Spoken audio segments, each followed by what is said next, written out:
ஆம் மாணவர்களே, வணிகப் பின்னணி பாடத்தில் நாங்கள் 2 கட்ட காணொளிகளை பார்த்துவிட்டு தற்பொழுது 3ஆம் கட்ட காணொளியில் இருக்கின்றோம்.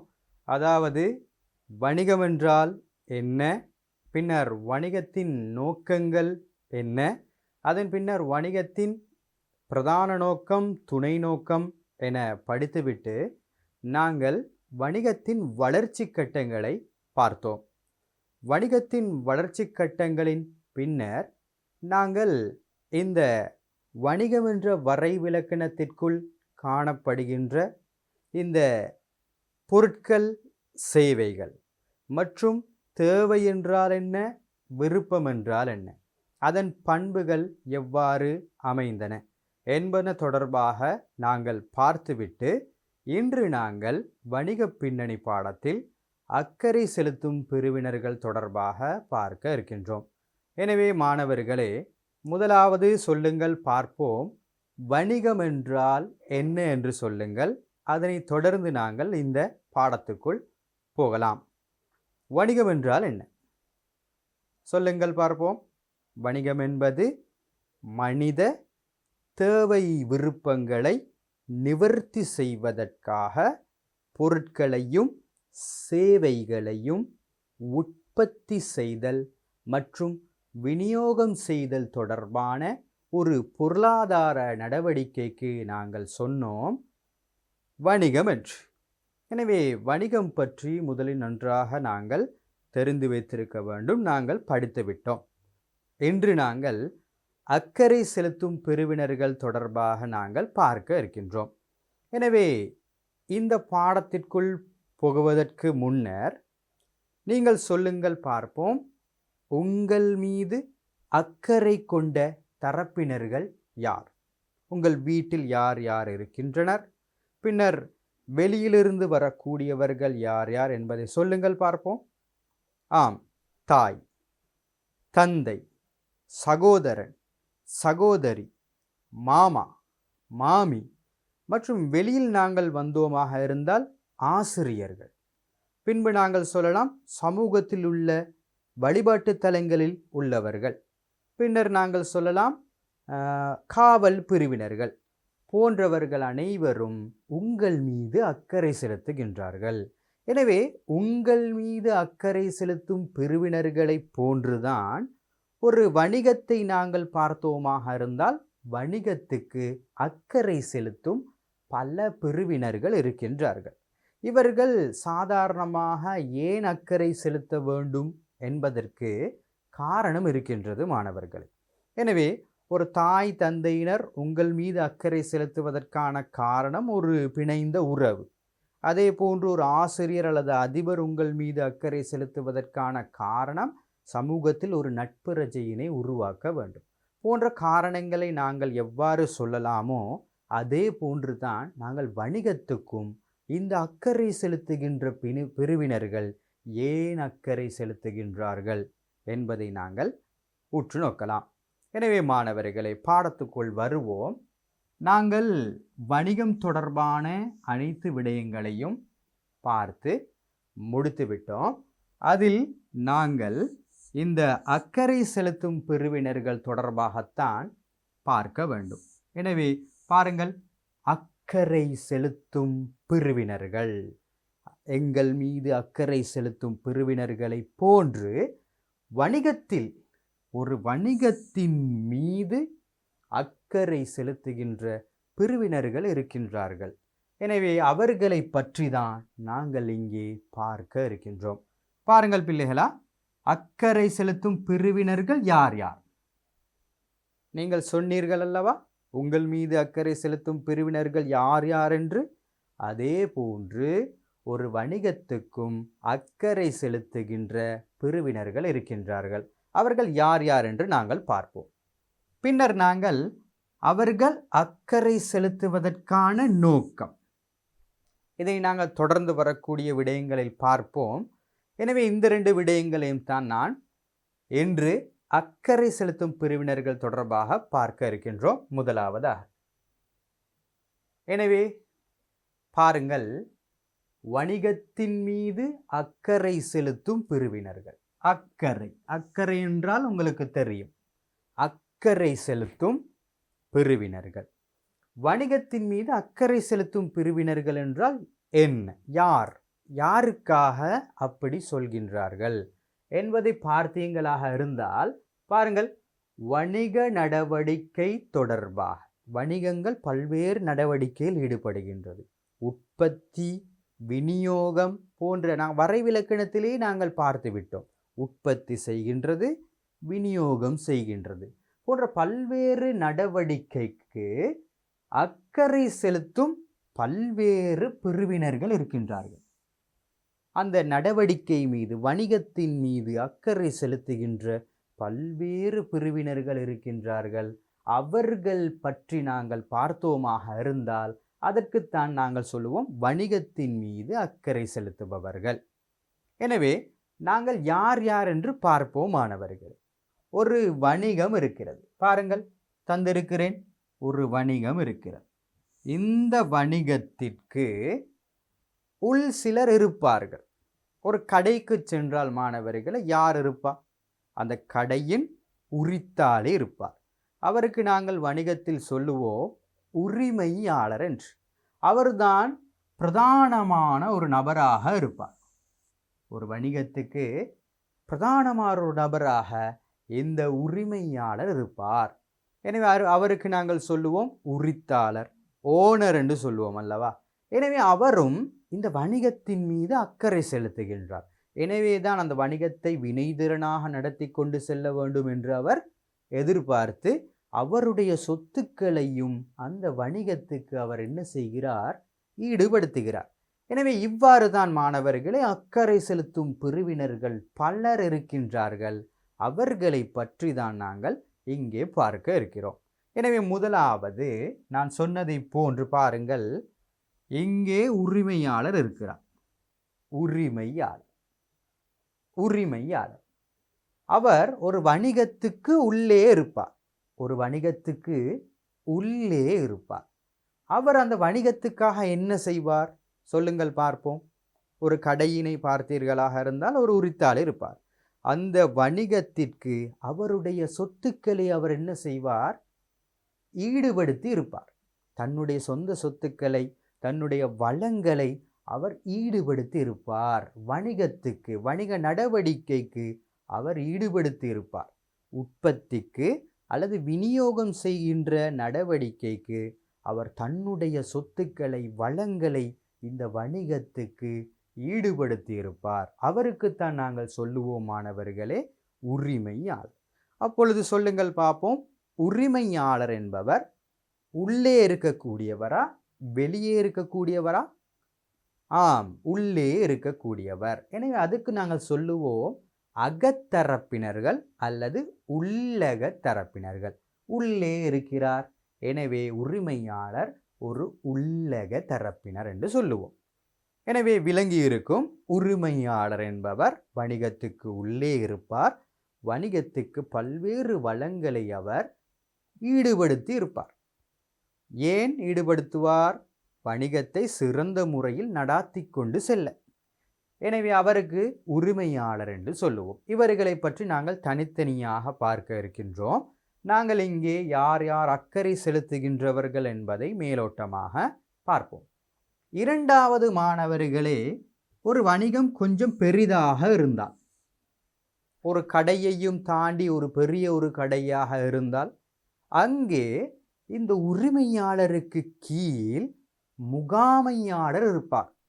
சில வேளை ஒரு முகாமையாளர் இருக்கலாம், மேனேஜர் என்று சொல்லுவோம். ஒரு முகாமையாளர் இருக்கலாம் அல்லது பல முகாமையாளர்கள் இருக்கலாம். ஒவ்வொரு தேவை கருதி சந்தைப்படுத்தல் முகாமையாளர், நிதி முகாமையாளர், மனிதவள முகாமையாளர் என்று ஒவ்வொரு நிறுவனங்களும் என்ன செய்யும்? தன்னுடைய தேவை கருதி முகாமையாளர்களை பதவிக்கு அமர்த்தும். எனவே அவர்கள் இந்த உரிமையாளரின் அந்த தீர்மானத்தை இவர்கள் சரியான முறையில் ஹேண்டில் பண்ணுவார்கள், கையாள்வார்கள். அதாவது தீர்மானங்களை, சிறந்த தீர்மானங்களை எடுத்தால் அதனை எவ்வாறு செய்வது என்பது தொடர்பாக இவர் உத்தேசித்து வினைத்திறனாக வணிகத்தை கொண்டு போவதற்கு முகாமையாளர்கள் தேவை. எனவே திறன் வாய்ந்த ஒரு முகாமையாளர் இருப்பது வணிகத்துக்கு மிகப்பெரிய ஒரு பலமாக இருக்கிறது மாணவர்களே.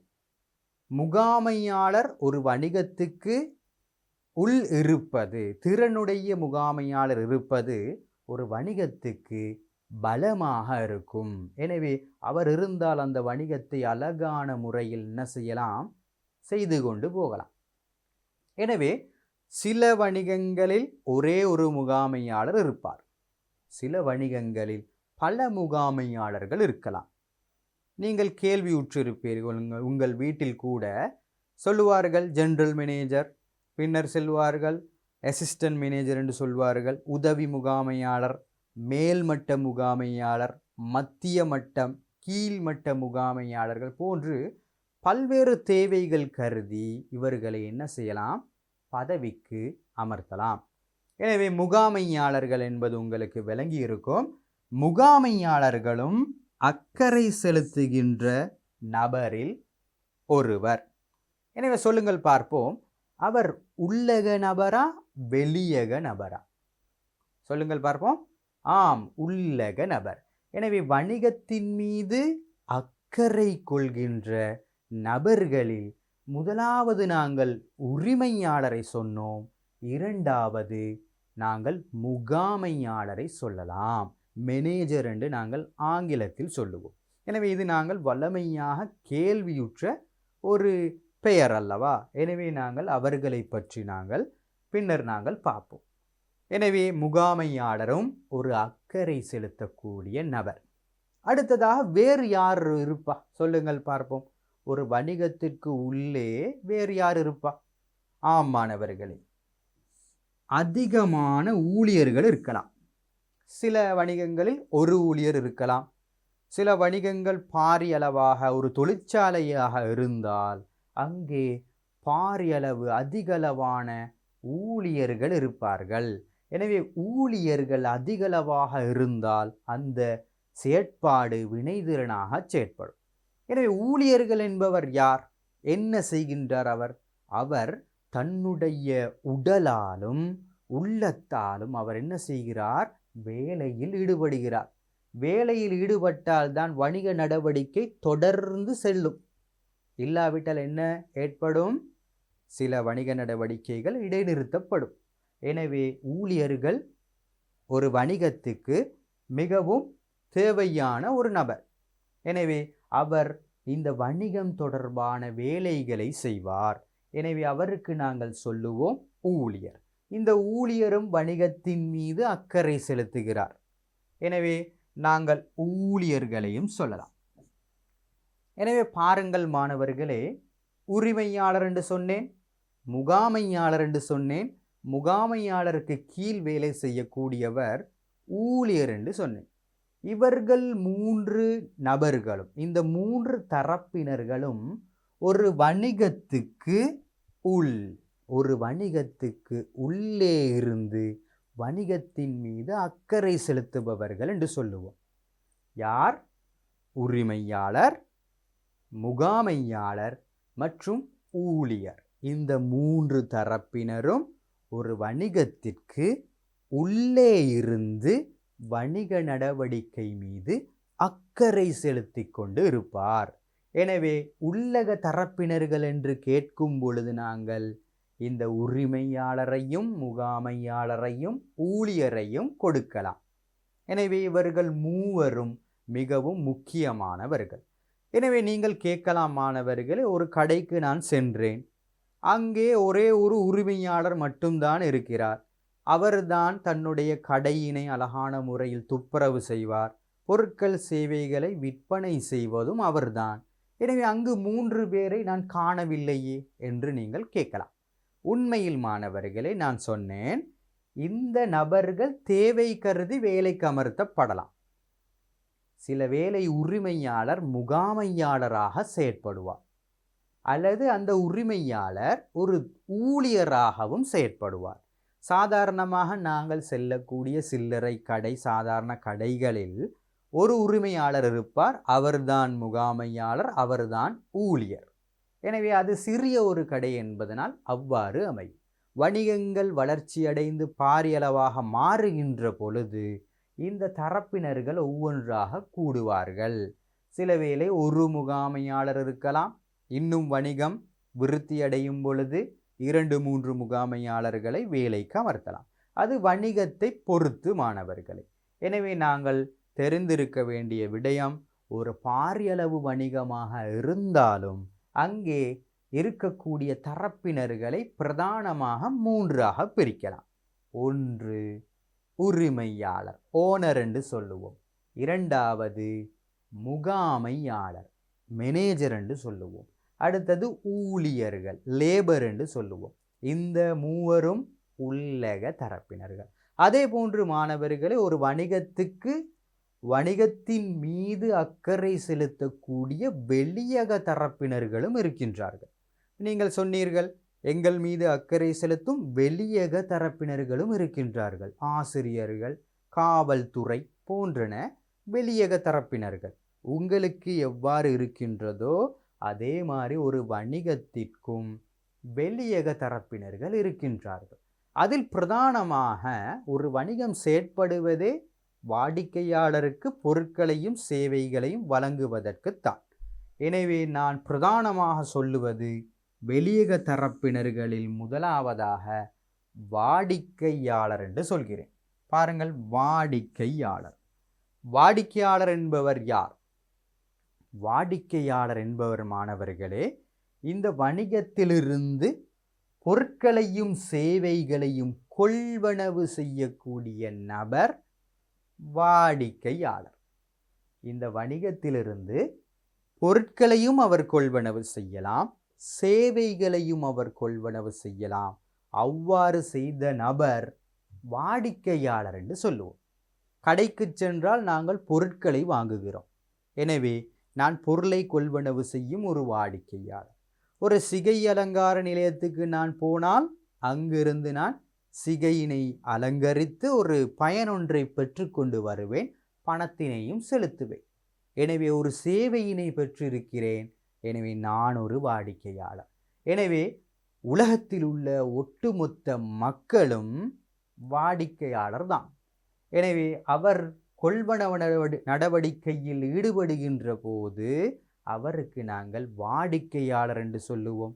நுகர்வோர் என்றும் இன்னொரு பெயர் இருக்கிறது, கொள்வனவாளர் என்றும் சொல்லலாம். எனவே வாடிக்கையாளர், நுகர்வோர், கொள்வனவாளர் என்று சொல்வது எல்லாமே இந்த வாடிக்கையாளருக்கு தான். எனவே அவர் என்ன செய்தார்? வணிகத்திற்கும் அவருக்கும் என்ன தொடர்பு? சொல்லுங்கள் பார்ப்போம். வணிகத்திலிருந்து பொருட்களையும் சேவைகளையும் கொள்வனவு செய்திருக்கிறார். அதுதான் அவருக்கும் வணிகத்துக்கும் உள்ள தொடர்பு. எனவே நாங்கள் சொல்லலாம், வணிகத்திலிருந்து பொருட்கள் சேவைகளை கொள்வனவு செய்த நபர் வாடிக்கையாளர் என்று சொல்லலாம். எனவே வாடிக்கையாளரும் ஒரு அக்கறை செலுத்தும் பிரிவினர், ஆனால் வணிகத்துக்கு வெளியில் இருக்கிறார் அல்லவா? வணிகத்துக்கு உள்ளே இருக்கக்கூடியவர்கள் மூவரை பார்த்து விட்டுட்டு நாங்கள் வெளியக தரப்பினரை பார்த்தோம். எனவே அதில் முதலாவது வாடிக்கையாளர். அடுத்ததாக பார்ப்போம் நாங்கள் வழங்குனர்கள்.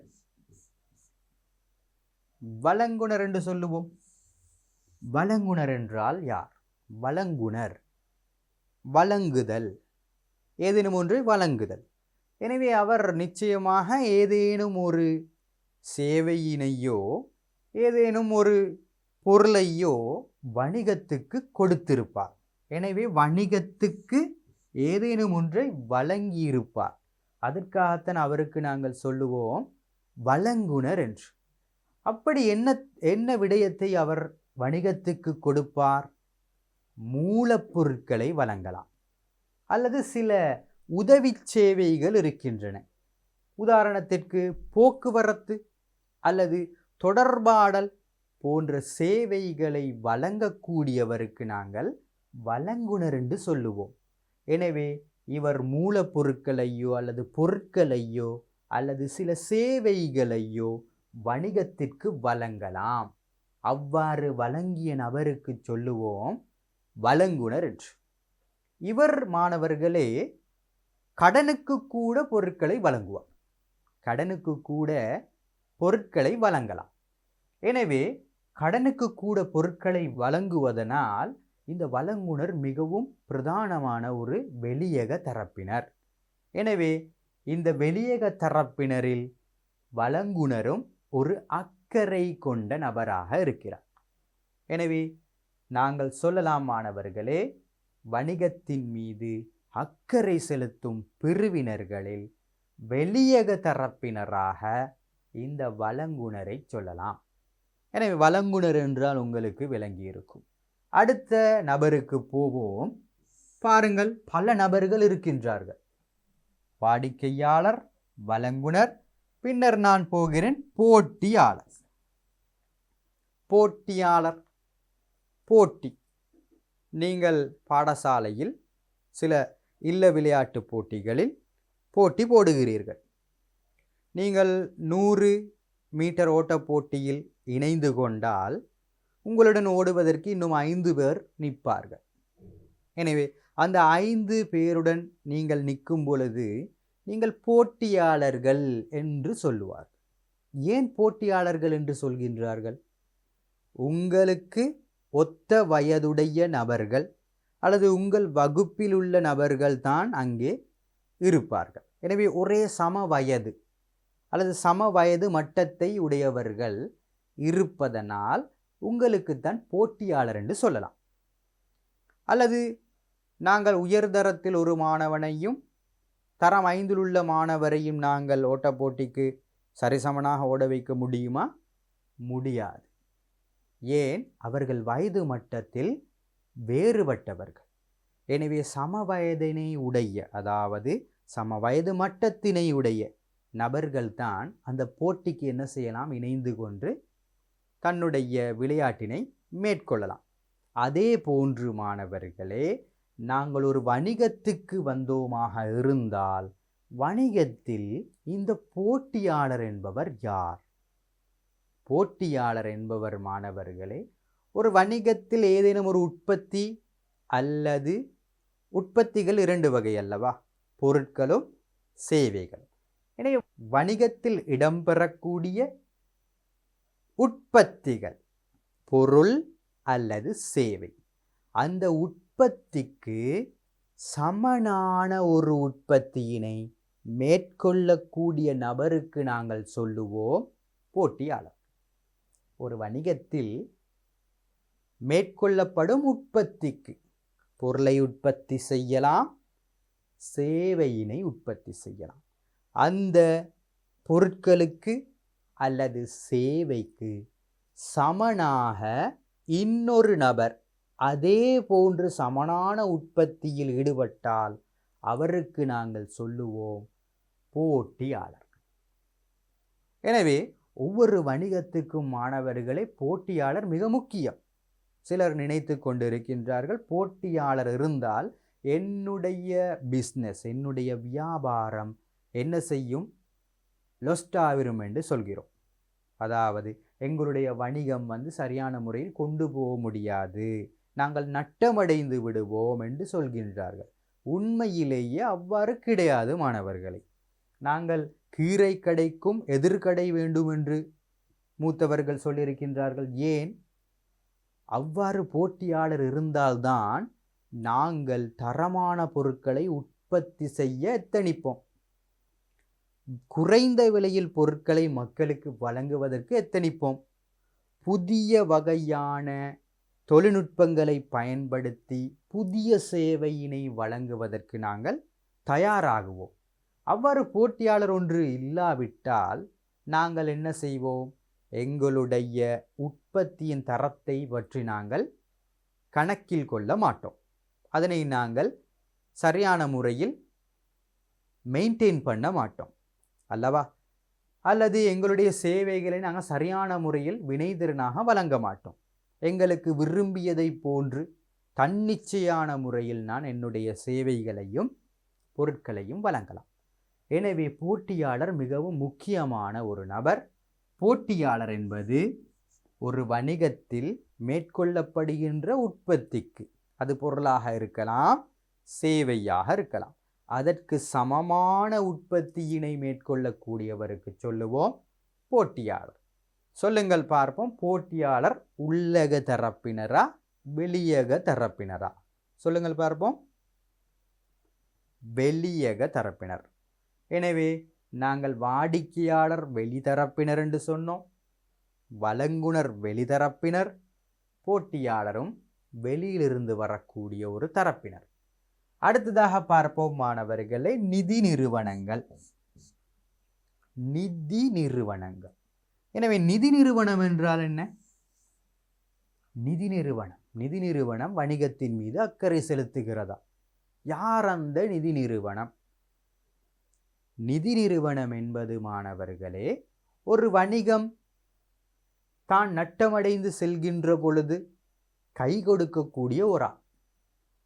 அப்படி என்றால் அவர் வணிகத்துக்கு சில நிதியினை கடன் அடிப்படையில் வழங்கலாம். எனவே நிதியினை கடனுக்கு வழங்கியவர் அல்லது இந்த வணிகத்தினை சிறந்த முறையில் நடாத்தி கொண்டு செல்ல அவர் சில ஆலோசனைகள், வழிகாட்டல்களை வழங்கலாம். இந்த நிதி நிறுவனம் என்ன செய்யலாம்? ஆலோசனையை வழங்கலாம். இதனை இவ்வாறு செய்யுங்கள், இதனை இவ்வாறு இந்த பாதையில் சென்றால் உங்களுக்கு அந்த இலக்கினை அடைந்து கொள்ளலாம், லாபத்தினை உச்சப்படுத்தி கொள்ளலாம் என்று ஆலோசனைகள், வழிகாட்டல்கள் அல்லது கடன்களை வழங்கக்கூடிய இந்த வங்கிகளுக்கும் சில ஏனைய நிதி நிறுவனங்களுக்கும் தான் சொல்லுவோம் நிதி நிறுவனங்கள். பிரதானமாக வங்கியை நினைவில் வைத்துக் கொள்ளுங்கள். அவர் நிதி சேவையினை வழங்குகிறார், கடன்களை எங்களுக்கு தருகிறார். நாங்கள் ஒரு வணிகமாக இருந்தால் எனக்கு இவர் கடன் தருவார், மேலும் ஆலோசனையை தருவார். ஏன் தருகிறார்? வணிகத்தை வினைத்திறனாக கொண்டு செல்ல, ஒரு பாதையில் கொண்டு செல்ல. எனவே அவ்வாறான நபருக்கு நாங்கள் சொல்லுவோம் நிதி நிறுவனங்கள்.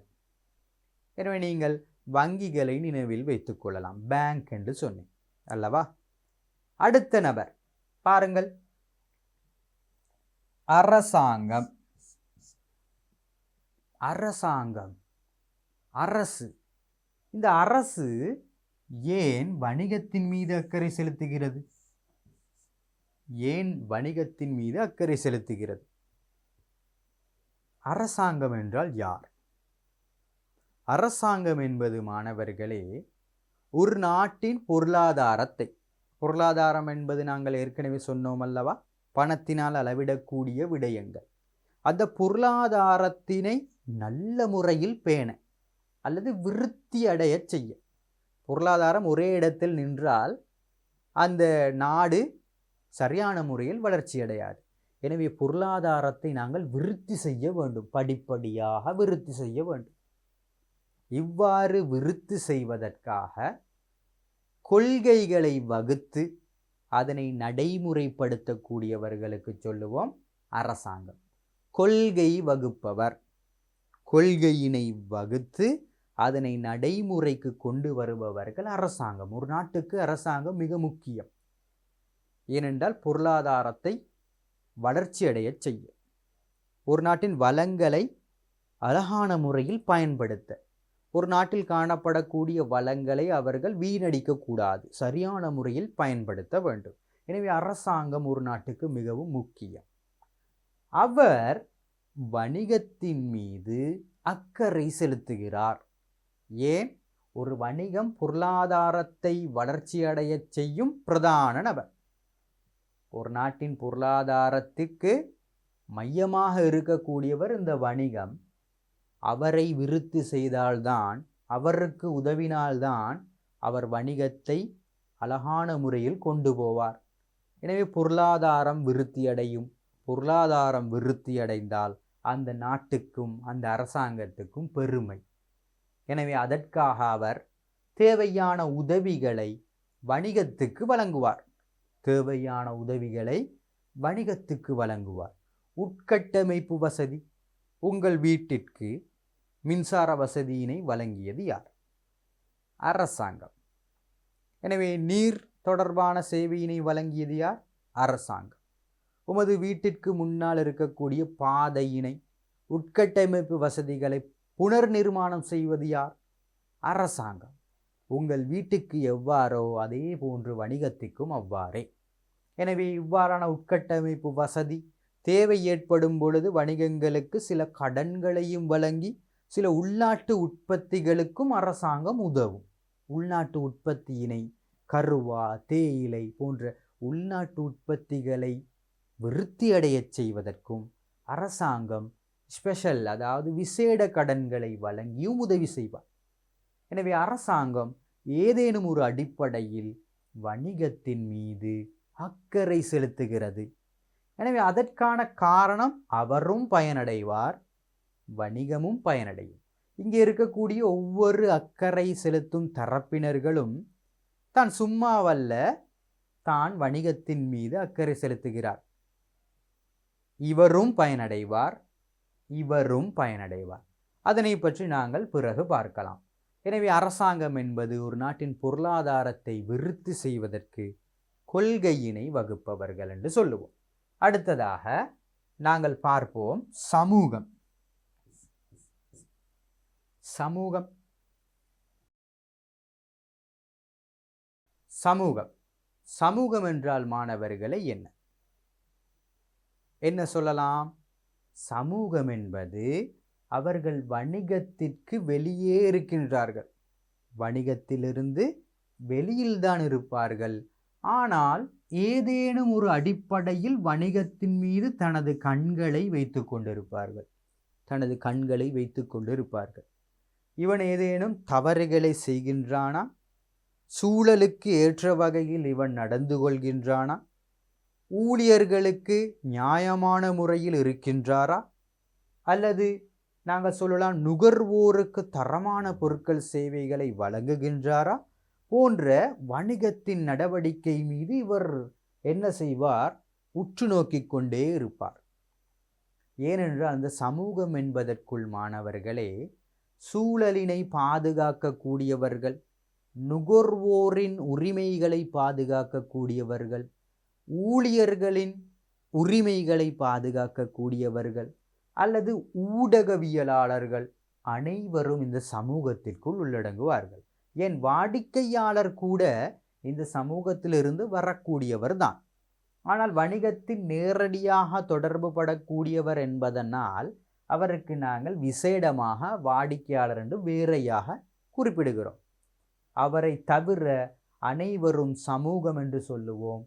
சமூகம் என்பது நாங்கள் சொல்லலாம் அழுத்த குழுக்கள், வணிகத்தின் நடவடிக்கை மீது அழுத்தம் செலுத்துபவர்கள். ஏன் அழுத்தம் செலுத்துகின்றார்கள்? சூழலினை பாதுகாக்க, உரிமைகளை பாதுகாக்க, கலாச்சாரத்தை பாதுகாக்க, வழிபாட்டு தலங்களும் நாங்கள் சமூகம் என்று சொல்லலாம். அவர்களுக்கு ஏதேனும் பிரச்சனை ஏற்படும் பொழுது அவர்களும் முன் வருவார்கள். எனவே ஒரு வணிகம் தன்னுடைய பெயரினை பாதுகாக்க வேண்டுமாக இருந்தால் மாணவர்களே சிறந்த நடவடிக்கையினை சமூகத்துக்கு வழங்க வேண்டும். எனவே சமூகம் மிக பிரதானமாக இந்த வணிகத்தின் மீது அக்கறை செலுத்தும். அடுத்ததாக நாங்கள் சொல்லலாம் ஏனைய தரப்பினர்கள், எதிர்கால முதலீட்டாளர்கள், இன்னும் பலரை நாங்கள் சொல்லலாம். உங்களுடைய பாடத்தில் இந்த விடயங்கள் மாத்திரம்தான் இருக்கின்றது. எனவே உரிமையாளர் என்று சொல்லுவோம், முகாமையாளர் என்று சொல்லுவோம், ஊழியர் என்று சொல்லுவோம். இந்த 3 தரப்பினர்களும் நாங்கள் உள்ளக தரப்பினர்கள், உள்ளே இருக்கக்கூடியவர்கள் என்று சொல்லுவோம். வெளியக தரப்பினர்கள் சொல்லுங்கள் பார்ப்போம். வாடிக்கையாளர், வழங்குனர், போட்டியாளர், நிதி நிறுவனங்கள், அரசாங்கம், பின்னர் நாங்கள் சொல்லலாம் சமூகம், எதிர்கால முதலீட்டாளர்கள், ஏனையோர் போன்றவர்களும் இந்த வணிகத்தின் மீது ஏதேனும் ஒரு அடிப்படையில் அக்கறை கொள்கின்றார்கள். எனவே பாருங்கள் மாணவர்களே, ஒரு வணிகம் இருக்கிறது. அந்த வணிகத்தின் மீது அக்கறை செலுத்தும் நபர்கள் பலர் இருக்கின்றார்கள். எனவே உள்ளக தரப்பினரா வெளியக தரப்பினரா என்று சொல்லுங்கள். உரிமையாளர். உள்ளக தரப்பினர். பின்னர் நாங்கள் சொல்லுவோம் ஊழியர், உள்ளக தரப்பினர். சமூகம், உள்ளகவா வெளியகவா? வெளியக தரப்பினர். போட்டியாளர், வெளியக தரப்பினர். பின்னர் நாங்கள் முகாமையாளரை சொல்லலாம். முகாமையாளர் உள்ளக தரப்பினர். நிதி நிறுவனங்கள் வெளியக தரப்பினர். அரசாங்கம் வெளியக தரப்பினர். வாடிக்கையாளர் வெளியக தரப்பினர். வழங்குனரும் வெளியக தரப்பினர். எனவே இவர்களை பற்றி நாங்கள் ஒவ்வொன்றாக ஆராய இருக்கின்றோம். எனவே செல்லலாம் அடுத்த விடயத்திற்கு. பாருங்கள், பல்வேறுபட்ட அக்கறை செலுத்தும் தரப்பினர்கள் உள்ளனர். பார்த்துவிட்டோம் அல்லவா? அவர்கள் ஏதேனும் நோக்கத்திற்காகவே, சும்மாவல்ல, ஏதோ ஒரு நோக்கத்திற்காகத்தான் வணிகத்தின் மீது அக்கறை செலுத்துகின்றார்கள். அவர்களை நாங்கள் இரண்டாக பிரிக்கலாம். நாங்கள் பார்த்த அனைத்து நபரையும் நாங்கள் இரண்டாக பிரிக்கலாம். பார்த்து விட்டோம். உள்ளக தரப்பினர், ஒரு வணிகத்திற்கு உள்ளே. நாங்கள் பார்த்தோம் அல்லவா? ஒரு வணிகம் என்று இதனை எடுத்தோமாக இருந்தால் உள்ளே இருக்கக்கூடியவர்களுக்கு சொல்லுவோம் உள்ளக தரப்பினர். மூவர் பார்த்தோம். உரிமையாளர், முகாமையாளர், ஊழியர். வெளியக தரப்பினர்கள் பலர் இருக்கின்றார்கள். ஒரு மூவரை சொல்லுங்கள் பார்ப்போம். வாடிக்கையாளர், வழங்குனர், போட்டியாளர். அதே போன்று நிதி நிறுவனங்கள், அரசாங்கம், சமூகம், இவர்களும் வெளியக தரப்பினர்கள். எனவே இலகுவாக விளங்கியிருக்கும் மாணவர்களே, மேலும் ஆராய்வோம். பாருங்கள், இதில் பல நபர்கள் இருக்கின்றார்கள். இவர்கள் அனைவரும் நாங்கள் அக்கறை செலுத்தக்கூடிய நபர்கள் என்று எடுத்தோமாக இருந்தால், இவர்கள் ஏதோ ஒரு காரணத்துக்காகத்தான் என்ன செய்கின்றார்கள்? வணிகத்தின் மீது அக்கறை செலுத்துகின்றார்கள். எனவே பல நபர்கள் இருக்கின்றார்கள். பாருங்கள், இவர்கள் சிந்தித்து கொண்டு இருப்பார்கள். வணிகத்தின் மீது எவ்வாறு அக்கறை செலுத்தி வணிகத்திலிருந்து என்ன பயனை நாங்கள் பெறுவது என்பதை அக்கறை செலுத்தும் பிரிவினர்கள் ஒவ்வொருவரும் சிந்திப்பார்கள். அதே போன்று ஒரு வணிகமும் இவர்களிடமிருந்து என்ன பயனை நான் பெற்றுக்கொள்வது என்பதை ஒரு வணிகமும் சிந்தித்து கொண்டு இருக்கும். எனவே அவ்வாறு என்னதான் இந்த நபர்கள் சிந்திக்கின்றார்கள், எதனை நோக்கி அவர்கள் இந்த வணிகத்தின் மீது அக்கறை செலுத்துகின்றார்கள் என்பதை நாங்கள் பின்னர் பார்ப்போம். அடுத்த விடயத்துக்கு செல்வோம். பாருங்கள், நான் சொன்னேன் அல்லவா, இவர்கள் ஒவ்வொன்றையும் பற்றி நாங்கள் தனித்தனியாக ஆராய போகிறோம். பார்ப்போம். முதலாவது உரிமையாளர். உரிமையாளர் என்பவர் யார்? முதலாவது நாங்கள் உரிமையாளர் என்றால் யார் என்று தெரிந்திருக்க வேண்டும். பின்னர் அவர் ஏன் வணிகத்தின் மீது அக்கறை செலுத்துகின்றார் என்பது தெரிந்திருக்க வேண்டும். அதுபோன்று வணிகம் ஏன் இந்த உரிமையாளர் மீது என்ன எதிர்பார்க்கிறது, இந்த உரிமையாளரிடம் வணிகம் எதனை எதிர்பார்க்கிறது என்ற 3 விடயமும் எமக்கு தேவை. நாங்கள் இங்கே உரிமையாளர் என்றால் என்ன என்று பார்ப்போம். உரிமையாளர் யார்? பாருங்கள், இந்த படத்தில் முதலாவது இருக்கக்கூடிய நபர் உரிமையாளர். எனவே அனைவருக்கும் மேல் இருப்பார். இவர் தன்னுடைய சொத்துக்களை அல்லது தன்னிடம் இருக்கக்கூடிய வளங்களை வணிகத்திற்கு என்ன செய்வார்? கொடுப்பார். எனவே வணிகத்திற்கு வளங்களையோ அல்லது சொத்துக்களையோ, வீடு அல்லது வாகனம் அல்லது தன்னிடம் இருக்கக்கூடிய பணம் என்பவற்றை இவர் என்ன செய்யலாம்? வணிகத்திற்கு முதலீடு செய்யலாம். முதலீடு என்றால் என்ன மாணவர்களே? முதலீடு என்பது தன்னிடம் இருக்கக்கூடிய சொத்தினை இன்னும் அதிகரித்து கொள்வதற்காக. என்னிடம் 1,00,000 ரூபாய் இருக்கிறது. உதாரணம் ஒன்று எடுப்போம். என்னிடம் 1,00,000 ரூபாய் இருக்கின்றது என்றால் இந்த 1,00,000 ரூபாவை நான் என்னிடம் வைத்து கொண்டிருந்தால் அந்த பணம் கூடாது அல்லவா? எனவே ஏதேனும் ஒரு நடவடிக்கை மீது நான் ஈடுபடுத்தினால் அந்த பணம் என்ன செய்யும்? கூடும். எனவே நீங்கள் சொல்லலாம், நான் சேமிப்பு கணக்கில் வைத்திருப்பேன், வங்கியில் சென்று போட்டால் எனக்கு வட்டி கிடைக்கும். எனவே அதுவும் ஒரு முதலீட்டு வழிமுறை. எனவே நீங்கள் வங்கிக்கு போடலாம். அதே போன்று மாணவர்களே, ஒரு உரிமையாளர் தன்னிடம் உள்ள பணத்தினை ஒரு வியாபாரத்தின் மீது, ஒரு தொழிலின் மீது ஈடுபடுத்தினால் அவருக்கு லாபம் கிடைக்கும். என்ன கிடைக்கும்? லாபம் கிடைக்கும். எனவே அவர் என்ன செய்வார்? தன்னுடைய சொத்துக்களை வணிகத்தின் மீது முதலிடுவார். எனவே இவ்வாறு முதலிட்டவர் அல்லது ஈடுபடுத்தியவருக்கு சொல்லுவோம் உரிமையாளர் என்று. எனவே வளங்களையும் சொத்துக்களையும் வணிகத்தில் ஈடுபடுத்தியவர் யார்? உரிமையாளர். மீண்டும் சொல்லுங்கள் பார்ப்போம். வளங்களையும் சொத்துக்களையும் இந்த வணிகத்திற்கு ஈடுபடுத்திய நபர் உரிமையாளர். அதற்கு அவருக்கு கிடைப்பது என்ன? லாபம் கிடைக்கும். என்ன கிடைக்கும்? லாபம் கிடைக்கும். அவருக்கு லாபம் கிடைக்கும். உரிமையாளருக்கு லாபம் கிடைக்கும். எனவே நாங்கள் உற்பத்தி காரணிகள் பார்த்தோம். அதில் 4 உற்பத்தி காரணிகள் இருக்கின்றது. நிலம், உழைப்பு, மூலதனம், முயற்சி. இந்த முயற்சிக்கு நான் ஒரு உதாரணம் உங்களுக்கு சொன்னேன். முயற்சியாளர் என்பவருக்கு ஒரு உதாரணம் இந்த உரிமையாளர். இவருக்கு கிடைக்கக்கூடிய சன்மானம் லாபம் என்று சொன்னேன். எனவே உரிமையாளருக்கும் இலாபம் கிடைக்கும், அல்லது நட்டம் ஏற்பட்டால் நட்டம் கிடைக்கும். நட்டத்தை அவர் என்ன செய்ய வேண்டி ஏற்படும்? இழக்க வேண்டி, தனது சொந்த சொத்துக்களையும் அவர் இழக்க வேண்டி ஏற்படும். எனவே லாப நட்டத்தை ஏற்பவர் உரிமையாளர் என்று சொல்லலாம். எனவே மாணவர்களே, நாங்கள் இங்கே உரிமையாளர் என்றால் யார் என்று கேட்கும் பொழுது வளங்களையும் சொத்துக்களையும் வணிகத்தின் மீது ஈடுபடுத்தியவர் உரிமையாளர் என்று சொல்ல வேண்டும். ரைட்.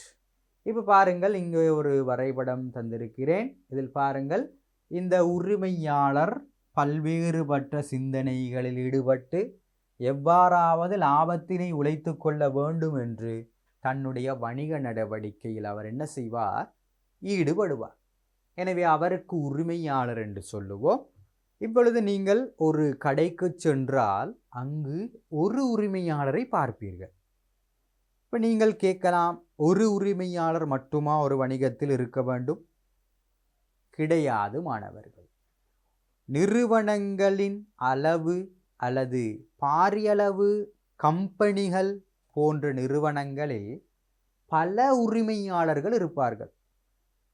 எனவே 2க்கு மேற்பட்ட உரிமையாளர்களும் இருப்பார்கள். அவ்வாறான வணிகங்களுக்கு நாங்கள் பங்குடைமை கம்பெனிகள் என்றெல்லாம் சொல்லுவோம். எனவே இங்கே நீங்கள் தெரிந்திருக்க வேண்டியது, உரிமையாளர் ஒரு நபராக இருக்க வேண்டிய அவசியம் கிடையாது. அவர் பலராக இருக்கலாம். பலர் ஒன்றிணைந்து ஒரு வணிகத்தின் மீது வளங்களை ஈடுபடுத்தலாம் அல்லது சொத்துக்களை ஈடுபடுத்தலாம். எனவே உரிமையாளர் என்பது ஒருவர் என்று மாத்திரம் சொல்ல முடியாது. சில வணிகங்களில் ஒருவர், பாரிய வணிகங்களில் பலர் இருக்கலாம். அவர்களுக்கு உரிமையாளர்கள் என்று சொல்லுவோம் மாணவர்களே. எனவே அடுத்த நபர் யார் என்று பார்ப்போம். முகாமையாளர். முகாமையாளர் என்றால் யார்? முகாமையாளர் மேனேஜர் என்று சொல்லுவோம். யாருக்கு சொல்லுவோம் முகாமையாளர் என்று? ஒரு உரிமையாளர் தான் உள்ளக தரப்பினரில் மேல் மட்டத்தில் இருக்கக்கூடிய ஒரு நபர். அவர் தன்னுடைய தீர்மானங்களை, தன்னிடம் இருக்கக்கூடிய ஐடியாஸ், அந்த ஐடியாஸ்களை ஒரு வணிகத்துக்கு சொல்லுவார். ஒரு வணிகத்தின் மீது செயற்படுத்த பார்ப்பார். அவ்வாறு அவர் செய்கின்ற பொழுது அதற்கு உதவி அளிக்கக்கூடிய வகையில் இருப்பவர்கள் தான் இந்த முகாமையாளர்கள். இந்த முகாமையாளர்கள் தீர்மானத்தினை சரியான முறையில் நடைமுறைப்படுத்த அவர்கள் துடித்து கொண்டு இருப்பார்கள், செயற்படுவார்கள். எனவே இந்த முகாமையாளர்கள் என்பவர்கள் தீர்மானங்களை சரியான முறையில் நடைமுறைப்படுத்துபவர்கள். ஒரு நிறுவனத்தில் பல வளங்கள் இருக்கின்றன அல்லவா? ஒன்று ஊழியர்கள் போன்ற மனித வளம் இருக்கிறது, அல்லது ஊழியர்கள் போன்று மனித வளம் இருக்கிறது. மேலும் சொல்லலாம் தகவல் வளம் இருக்கிறது. பௌதீக வளங்கள், அதாவது சொல்லும் பொழுது இந்த கதிரை, மேசை, அலுமாரி போன்ற விடயங்கள் பௌதீக வளங்கள். இவ்வாறான வளங்களை இவர் என்ன செய்வார்? சரியான முறையில் திட்டமிடுவார், பிளான் பண்ணுவார். திட்டமிட்டு அதனை சரியான முறையில் ஒழுங்குபடுத்துவார். செயற்பாட்டுக்கு தேவையான வகையில் ஒழுங்குபடுத்துவார். ஊழியர்கள் அனைவருக்கும் இவர் சரியான வழிகாட்டலை வழங்குவார். இந்த முகாமையாளருக்கு கீழ்தான் ஊழியர்கள் இருக்கின்றார்கள். எனவே அவருக்கு சரியான வழிகாட்டலை இவர் செய்வார்.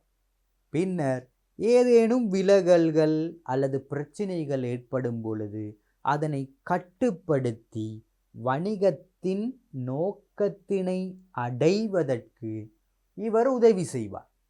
எனவே முகாமை கருமங்கள் 4 இருக்கின்றது மாணவர்களே. அதை நீங்கள் தரம் 11 கற்பீர்கள். திட்டமிடுதல், ஒழுங்கமைத்தல், நெறிப்படுத்தல் என்று சொல்லுவோம், அதாவது வழிகாட்டல். அடுத்தது கட்டுப்படுத்துதல். இந்த 4 நடவடிக்கையும் சரியான முறையில் செய்து ஒரு வணிகத்தை வினைத்திறனான ஒரு பாதையில் கொண்டு செல்லக்கூடியவர்கள் இந்த முகாமையாளர்கள். எனவே ஒரு முகாமையாளர் எவ்வளவு ஒரு அக்கறையினை வணிகத்தில் செலுத்துகிறார், அவர் எவ்வளவு முக்கியத்துவம் வாய்ந்த நபர் என்று உங்களுக்கு விளங்கியிருக்கும்.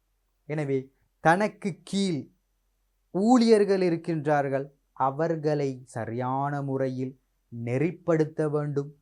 தனக்கு மேல் உரிமையாளர் இருக்கிறார், அவருடைய செயற்பாடுகளை, தீர்மானங்களை சரியான முறையில் உள்வாங்கி அதனை நடைமுறைப்படுத்த வேண்டும். எனவே அவ்வாறான வேலைகளை செய்யக்கூடியவர் இந்த முகாமையாளர்.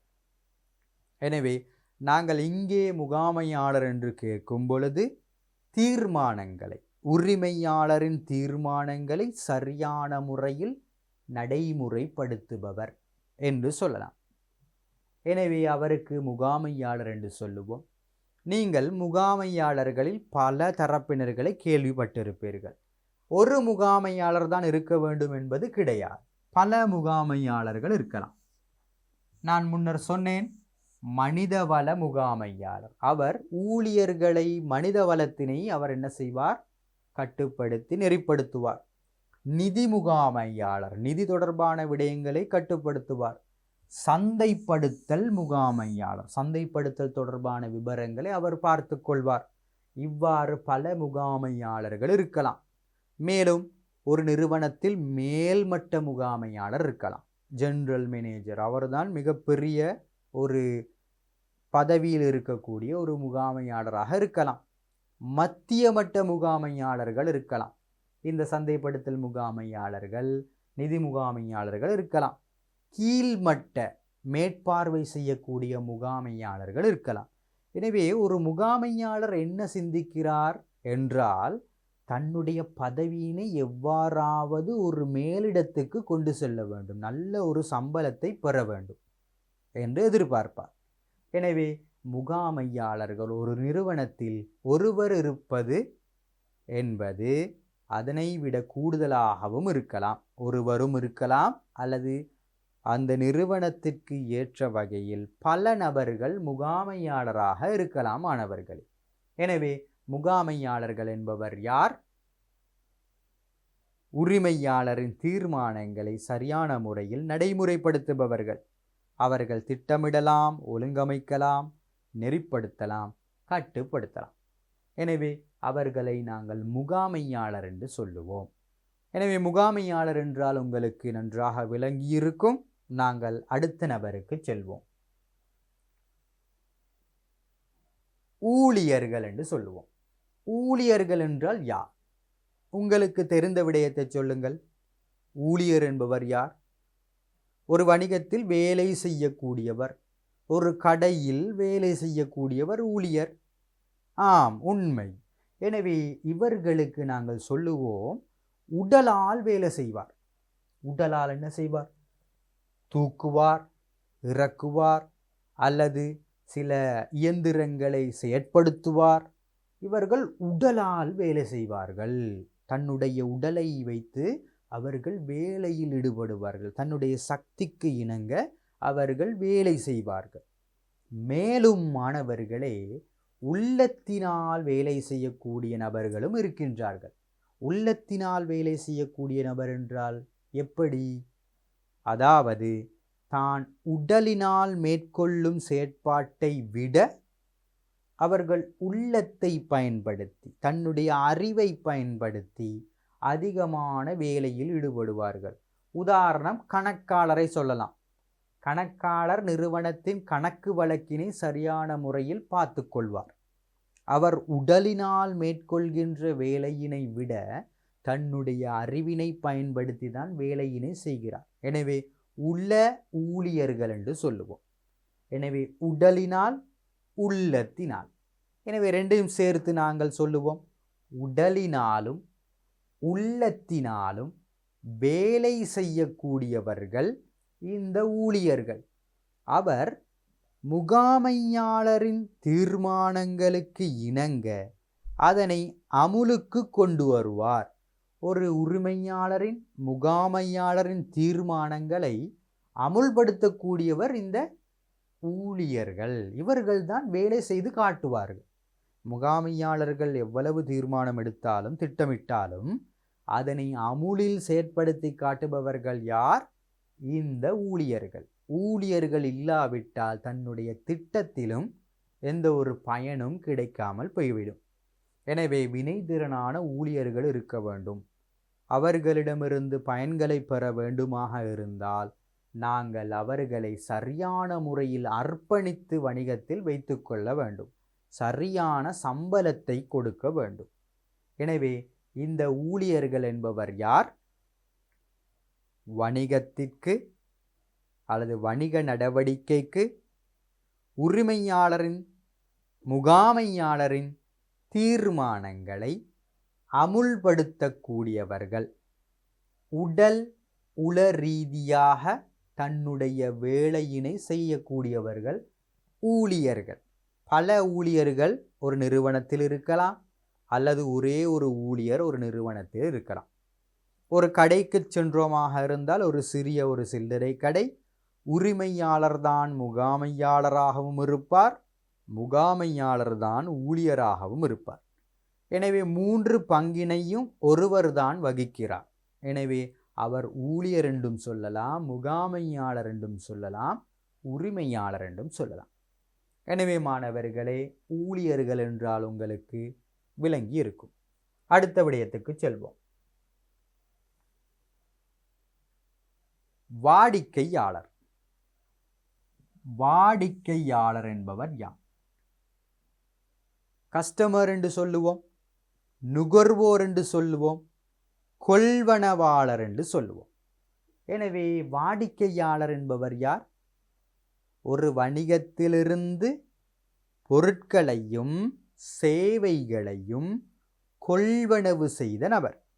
ஒரு வணிகத்திலிருந்து பொருட்களையும் சேவைகளையும் கொள்வனவு செய்த நபருக்கு சொல்லுவோம் வாடிக்கையாளர். எனவே ஒரு வாடிக்கையாளர் வணிகத்தின் மீது அக்கறை செலுத்துகிறார். ஏன்? அவருக்கு தரமான பொருள் வேண்டும். ஒரு கடைக்கு சென்றால் நீங்கள் எதனை சிந்திப்பீர்கள்? சொல்லுங்கள் பார்ப்போம். ஒரு பொருளை எடுத்தால் அந்த பொருளில் இருக்கக்கூடிய உள்ளடக்கம். முதலாவது பார்ப்பீர்கள் விலையை பார்த்துவிட்டு கூடுதலாக இருந்தால் அதனை மெதுவாக வைத்துவிட்டு வந்து விடுவீர்கள். விலை குறைவாக இருந்தால் அதன் தரத்தை பார்க்க தொடங்குவீர்கள். தரம், உள்ளடக்கம், உற்பத்தி செய்த திகதி, காலாவதியான திகதி, அதன் பொதியிடல் முறை, அதன் வடிவம், அதன் அழகு போன்றவற்றையெல்லாம் பார்த்துதான் ஒரு பொருளை நீங்கள் என்ன செய்கின்றீர்கள், எடுக்கின்றீர்கள். எனவே ஒரு வாடிக்கையாளராக நான் ஒரு வணிகத்திலிருந்து எதனை எதிர்பார்க்கிறேன்? தரமான பொருளை அவன் எனக்கு தர வேண்டும், அதுவும் குறைவான விலையில் அல்லது நியாயமான ஒரு விலையில் அவர் எனக்கு அந்த பொருளை தர வேண்டும். குறைவு என்பது அதிகபட்ச குறைவல்ல, நியாயமான ஒரு விலை இருக்கின்றது அல்லவா? ஒரு பொருளுக்கு சந்தையில் நியாயமான ஒரு விலை இருக்கிறது. ஒரு பொருளை வைத்துக்கொண்டு அவர் கூடுதலான பெறுமதியினையும் சொல்ல முடியாது, குறைவான பெறுமதியை சொல்லவே மாட்டார். எனவே நியாயமான ஒரு விலையில் அந்த பொருளை எனக்கு ஒரு வணிகம் தர வேண்டும். இதனைத்தான் ஒரு வாடிக்கையாளராக இருந்து கொண்டு நான் ஒரு வணிகத்திலிருந்து எதிர்பார்க்கிறேன். எனவே இந்த வாடிக்கையாளர்கள் இல்லாவிட்டால் வணிகம் தனது செயற்பாட்டை சரியான முறையில் கொண்டு செல்லாது. எனவே மாணவர்களே, வாடிக்கையாளர் என்பவர் யார் என்று கேட்டால் என்ன சொல்வீர்கள்? வணிகத்திலிருந்து பொருட்கள் சேவைகளை கொள்வனவு செய்கின்ற நபர் வாடிக்கையாளர். இவர் பிள்ளைகளா 2 நோக்கங்களுக்காக கொள்வனவு செய்வார். 2 நோக்கம். என்ன அந்த நோக்கம்? ஒன்று, பொருளை எடுப்பது நான் பயன்படுத்துவதற்கு அல்லது உண்ணுவதற்கு, சாப்பிடுவதற்கு. இவ்வாறு என்னுடைய தேவை கருதி நான் எடுத்தனாக இருந்தால் அதற்கு சொல்லுவோம் இறுதி நுகர்வு நோக்கம். என்ன சொல்லுவோம்? இறுதி நுகர்வு நோக்கம். என்னுடன் அந்த நுகர்வு முடிந்துவிடும். நான் அந்த பொருளை எடுத்து இன்னொருவருக்கு நான் விற்பனை செய்ய போவது கிடையாது. எனவே என்னுடன் அந்த பயன் முடிவடைந்து விட்டால் அதற்கு சொல்லுவோம் இறுதி நுகர்வு.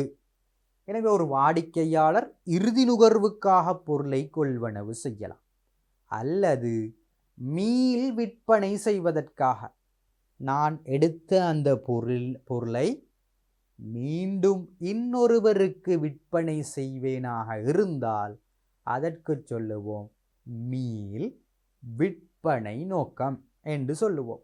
எனவே ஒரு வாடிக்கையாளர் 2 நோக்கங்களுக்காக பொருளை கொள்வனவு செய்யலாம். ஒன்று, இறுதி நுகர்வு, நான் அதனை பயன்படுத்த வேண்டும், நான் உண்ண வேண்டும் என்றால் இறுதி நுகர்வு. இன்னொருவருக்கு விற்பனை செய்ய வேண்டுமாக இருந்தால் மீள் விற்பனை நோக்கம். இந்த 2 நோக்கங்களுக்காக ஒரு நபர் என்ன செய்யலாம்? பொருட்கள் சேவைகளை கொள்வனவு செய்யலாம்.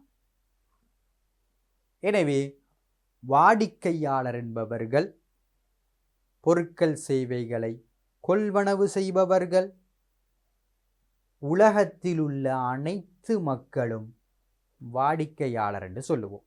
உலகத்தில் இருக்கக்கூடிய அனைத்து மக்களும் வாடிக்கையாளர் என்று நாங்கள் சொல்லுவோம் மாணவர்களே. எனவே வாடிக்கையாளர் என்பவர் யார் என்பது உங்களுக்கு விளங்கி இருக்கும். அடுத்த விடயத்துக்கு செல்வோம். வழங்குனர். வழங்குனர் என்றால் யார் மாணவர்களே?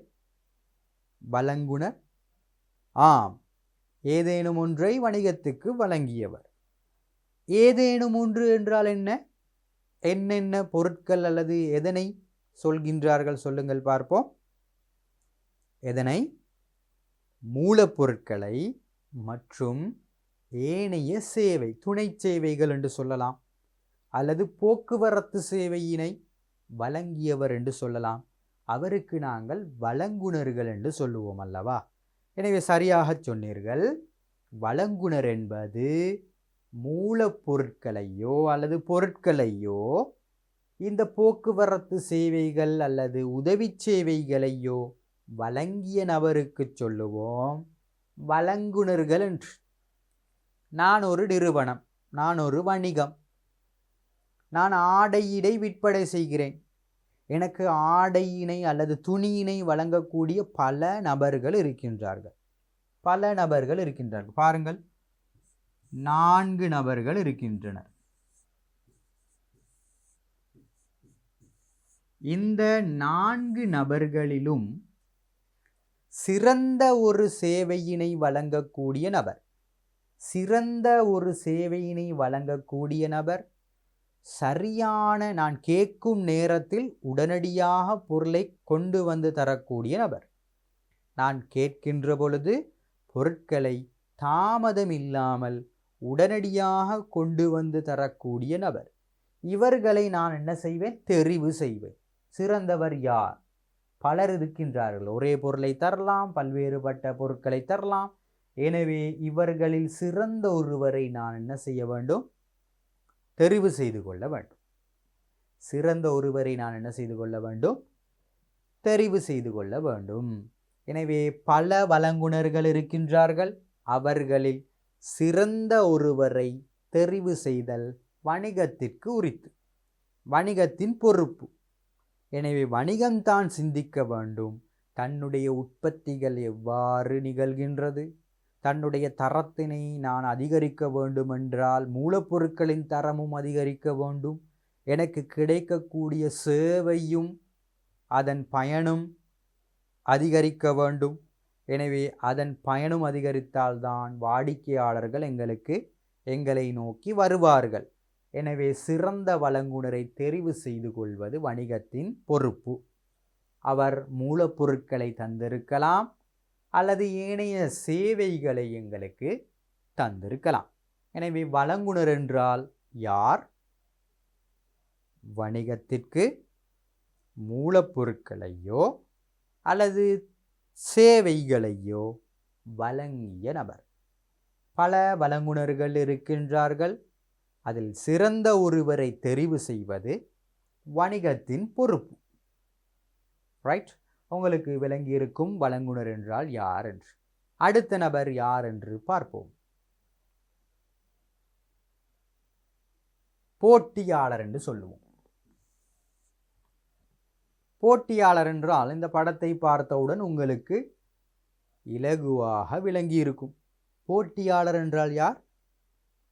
தன்னுடைய உற்பத்திக்கு சமனான ஒரு உற்பத்தியினை செய்யக்கூடிய நபர்.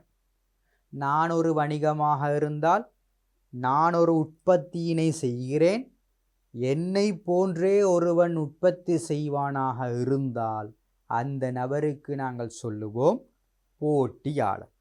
போட்டியாளர் இருப்பது ஒரு நிறுவனத்துக்கு, வணிகத்துக்கு நன்மையா தீமையா சொல்லுங்கள் பார்ப்போம். போட்டியாளர் இருப்பது ஒரு வணிகத்துக்கு நன்மை.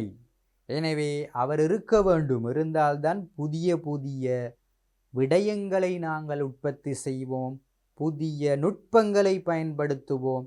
எனவே இவர் இருக்க வேண்டும். பாருங்கள், இங்கே ஒரு படம் தந்திருக்கிறேன். பாருங்கள், இது டிக்கிரி மாறி என்று சொல்லுவோம். இது ஒரு பிஸ்கட் கம்பெனி, மஞ்சியினால் வழங்கக்கூடிய சிபிஎல் என்று சொல்லுவோம், சிலோன் பிஸ்கட் லிமிடெட். இந்த உற்பத்தி நிறுவனம், மஞ்சி என்ற உற்பத்தி நிறுவனத்தினால் உருவாக்கப்பட்ட ஒரு பொருள்தான் இந்த டிக்கிரி மாறி பிஸ்கட். டிக்கிரி மாறி பிஸ்கட். எனவே பாருங்கள், டிக்கிரி மாறி பிஸ்கட் இப்படி இருக்கிறது. அதே போன்று அதற்கு சமனான ஒரு உற்பத்தியினை செய்யக்கூடிய இன்னொரு நபர் இருக்கிறார், கோல்ட் மாறி, மெலிபன் கம்பெனி. யார் அதனை உற்பத்தி செய்த நிறுவனம்? மெலிபன் கம்பெனி. இது மஞ்சி கம்பெனி. எனவே இரண்டு நிறுவனங்களும் போட்டியாளர்கள் என்று சொல்லுவோம். போட்டியாளர்கள்.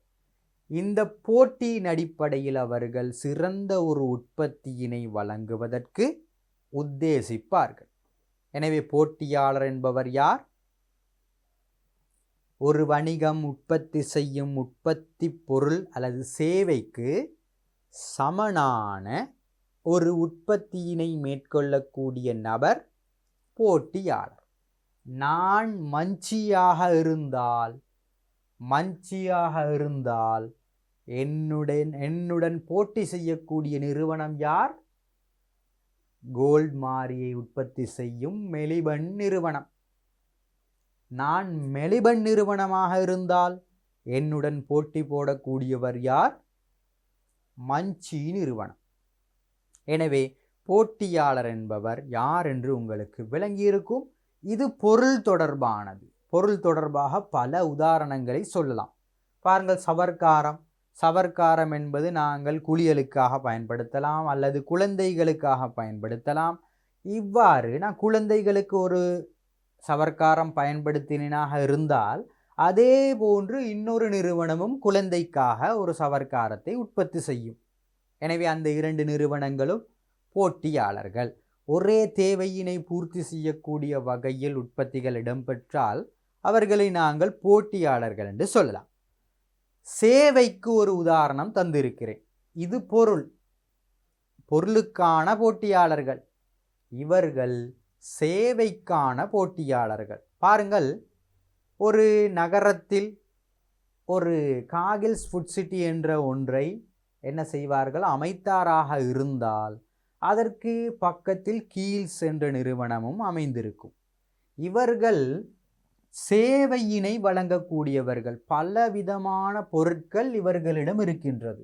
ஒவ்வொரு நிறுவனம் ஒவ்வொரு பண்டக்குறிகளை ஒவ்வொரு கம்பெனிகளிடமிருந்து வரக்கூடிய பொருட்களை இவர்கள் விநியோகம் செய்வதற்காகத்தான் உருவாக்கப்பட்டிருக்கிறது காகில்ஸ் மற்றும் கீல்ஸ்.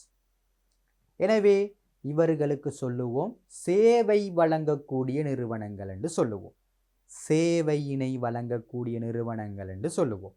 எனவே அவர்களுக்கு ஒரு சிறந்த ஒரு உதாரணம் என்றால் இந்த காகில்ஸ், கீல்ஸ் என்று சொல்லலாம். பின்னர் பாருங்கள், ஆப்பிகோ இருக்கின்றது, லாஃப் இருக்கிறது. இந்த நிறுவனங்களும் போட்டியாளர்கள். இலத்திரனியல் பொருட்கள் மற்றும் ஏனைய விடயங்களை சேவை மூலமாக வழங்கக்கூடியவர்கள். எனவே சேவைக்கு உதாரணமாக இவர்களை குறிப்பிடலாம். மேலும் இன்னும் விளங்க வேண்டுமாக இருந்தால் நாங்கள் சிம் கார்டுகளை சொல்லலாம். அதாவது தொடர்பாடல் சேவையினை வழங்கக்கூடிய டயலாக், மொபிடெல், இந்த இரண்டு நிறுவனங்களும் நோக்கம் என்ன? தொடர்பாடல் சேவையினை வழங்குவது. எனவே இவர்கள் இருவரும் போட்டியாளர்கள் என்று சொல்லுவோம். எனவே பொருளிலும் போட்டி இருக்கலாம், சேவையிலும் போட்டி இருக்கலாம். நீங்கள் சாதாரணமாக ஒரு சிகை அலங்கார நிலையம், செலூன் ஒன்றை பார்த்தீர்களாக இருந்தால் அதற்கு பக்கத்தில் இன்னொரு செலூன் இருக்கும். அவர்கள் இருவரும் போட்டியாளர்கள். நாங்கள் என்ன செய்வோம்?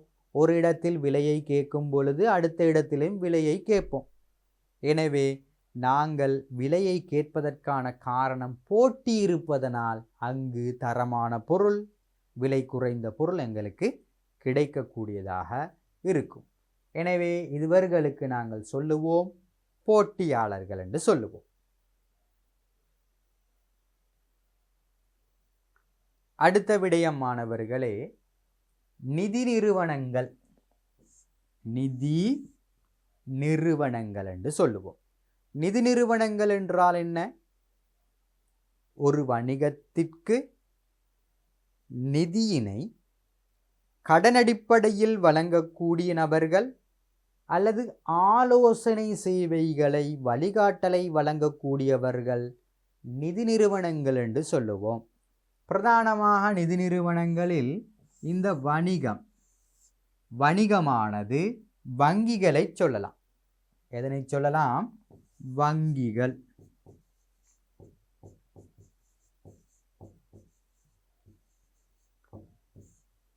பேங்க் என்று சொல்லுவோம். இவர்கள் பல சேவைகளை வணிகத்துக்கு வழங்கலாம். கடன்களை வழங்கலாம், அல்லது நிதியினை பாதுகாக்கக்கூடிய வைப்புக்கள் தொடர்பான சேவைகளை வழங்கலாம், இலத்திரனியல் தொடர்பான சேவைகளை வழங்கலாம்.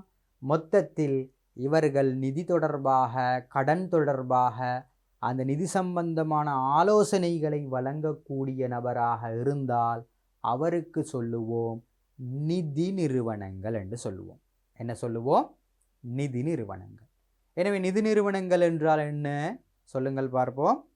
ஒரு வணிகத்திற்கு நிதி தொடர்பான விடயங்களை, கடன் வசதிகளை வழங்கிய நபர் அல்லது ஆலோசனை சேவைகளை வழங்கக்கூடிய நபர் நிதி நிறுவனங்கள் என்று சொல்லுவோம். பாருங்கள், நிதி நிறுவனங்கள் ஆலோசனை சேவைகளையும் நிதி தொடர்பான ஆலோசனைகளையும் ஒரு வணிகத்துக்கு வழங்கலாம். அவர்களுக்கு நாங்கள் சொல்லுவோம் நிதி நிறுவனங்கள் என்று சொல்லுவோம். எனவே அடுத்த விடயத்துக்கு செல்வோம். அரசாங்கம். அரசாங்கம் என்றால் யார்? அரசாங்கம் என்பது என்ன? சொல்லுங்கள் பார்ப்போம்.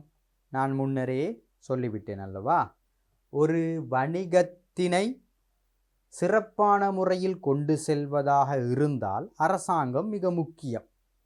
அரசாங்கம் என்பது என்ன என்றால், ஒரு நாட்டின் பொருளாதாரத்தை விருத்தி செய்ய, ஒரு நாட்டின் பொருளாதாரம் மிக முக்கியம். அந்த பொருளாதாரத்தை விருத்தி செய்வதற்காக கொள்கையினை வகுக்கக்கூடிய நபர், கொள்கையினை வகுக்கக்கூடிய நபருக்கு சொல்லுவோம் அரசாங்கம் என்று சொல்லுவோம். இந்த அரசாங்கத்தின் மூலம் வணிகம் பயன்களை அடைகிறது. அதே போன்று வணிகத்தின் மூலம் அரசாங்கமும் பயனடைகிறது. எப்படி சொல்லலாம்? அரசாங்கத்திலிருந்து ஒரு வணிகம் பெறும் பயன் என்ன? நீர், மின் கட்டணம், அதே போன்று மின்சார வசதி, வேறு உட்கட்டமைப்பு வசதி, வேறு கடன் விடயங்கள், விசேட கடன் சலுகைகள் போன்றவற்றை அரசாங்கம் ஒரு வணிகத்துக்கு வழங்கலாம். அதே போன்று அரசாங்கம் வணிகத்திலிருந்து எதனை பெறுகிறது? வரியினை பெறுகிறது. டெக்ஸ் என்று சொல்லுவோம், வருமான வரி. வருமானங்களை அதிகமாக ஒரு வணிகம் உழைத்தால் அது ஒரு அரசாங்கத்துக்கு ஒரு பயன். காரணம் என்ன? வருமானம் கூட கூட வருமான வரி அதிகமாக கட்ட வேண்டும். எனவே நாங்கள் கருப்பு பணத்தை ஒழித்திருந்தார்கள் என்ற விடயமெல்லாம் கேள்விப்பட்டிருக்கின்றோம் அல்லவா? எனவே அவ்வாறு கருப்பு பணம் என்பது இந்த வரியினை செலுத்தாமல் அந்த பணத்தினை ஒழித்து வைப்பது. எனவே ஒரு அரசாங்கத்துக்கு கட்டாயம் வரி செலுத்த வேண்டுமானவர்களை. வரி செலுத்தினால்தான் இந்த நாட்டுக்கு ஒரு நலனை நாங்கள் பெறலாம். எனவே அது ஒரு அரசாங்கத்தின் ஒரு கொள்கையாக இருப்பதனால் நாங்கள் வரியினை சரியான முறையில் செலுத்த வேண்டும்.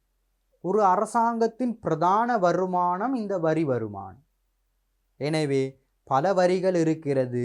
அதில் ஒரு வணிகம் செலுத்தக்கூடிய வரி வருமான வரி, நிறுவனம் தொடர்பான வருமான வரி என்று சொல்லுவோம். எனவே அந்த வரியினை செலுத்தினால் அரசாங்கம் தன்னுடைய செயற்பாட்டை சிறந்த முறையில் மேற்கொள்ளும். ஏன் நாங்கள் வரியினை செலுத்த வேண்டும்? ஏன் வரியினை செலுத்த வேண்டும்? நாங்கள் உழைத்த பணம் நாங்கள் வைத்துக்கொள்ள முடியாதா? மாணவர்களே, எங்களுக்கு பல சேவைகளை வழங்குவது இந்த அரசாங்கம்.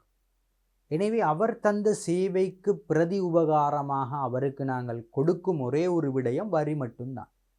எனவே மின்சார சேவை, நீர் சேவை, உட்கட்டமைப்பு வசதி, பாதைகள் போன்றவற்றை செய்தவர்கள் இந்த அரசாங்கம் என்பதனால் அவர்களுக்கு சரியான முறையில் வரியினை செலுத்துவதற்கு நாங்கள் கடமைப்பட்டிருக்கின்றோம். வரியினை செலுத்த வேண்டுமானவர்கள்.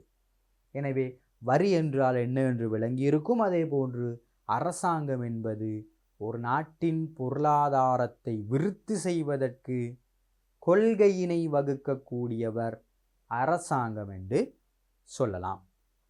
அடுத்த விடயத்துக்கு செல்வோம். சமூகம். சமூகம் என்றால் என்ன? சமூகம் என்பது வணிகத்தின் மீது அக்கறை செலுத்தக்கூடிய ஒரு நபர்தான். இவர் குழுக்களாக, சங்கங்களாக இருக்கலாம். இவர் வணிகத்தை உற்று நோக்கி கொண்டிருப்பார். தன்னுடைய கண்களை வணிகத்தின் மீது உற்று நோக்கி கொண்டிருப்பார். வணிகம் சரியான முறையில் நடைபெறுகின்றதா? இயற்கைக்கு முரணாக உரிமைகளை மீறக்கூடிய வகையில் நடைபெறுகின்றதா என்பதை பார்த்து கொண்டு இருக்கும். இவர்களுக்கு சிறந்த உதாரணம் ஊடகவியலாளர்கள். பாருங்கள், எங்கு பிரச்சனை நடந்தாலும் முதலில் ஊடகவியலாளர்கள் இருப்பார்கள். நியாயத்தை கேட்பார்கள்.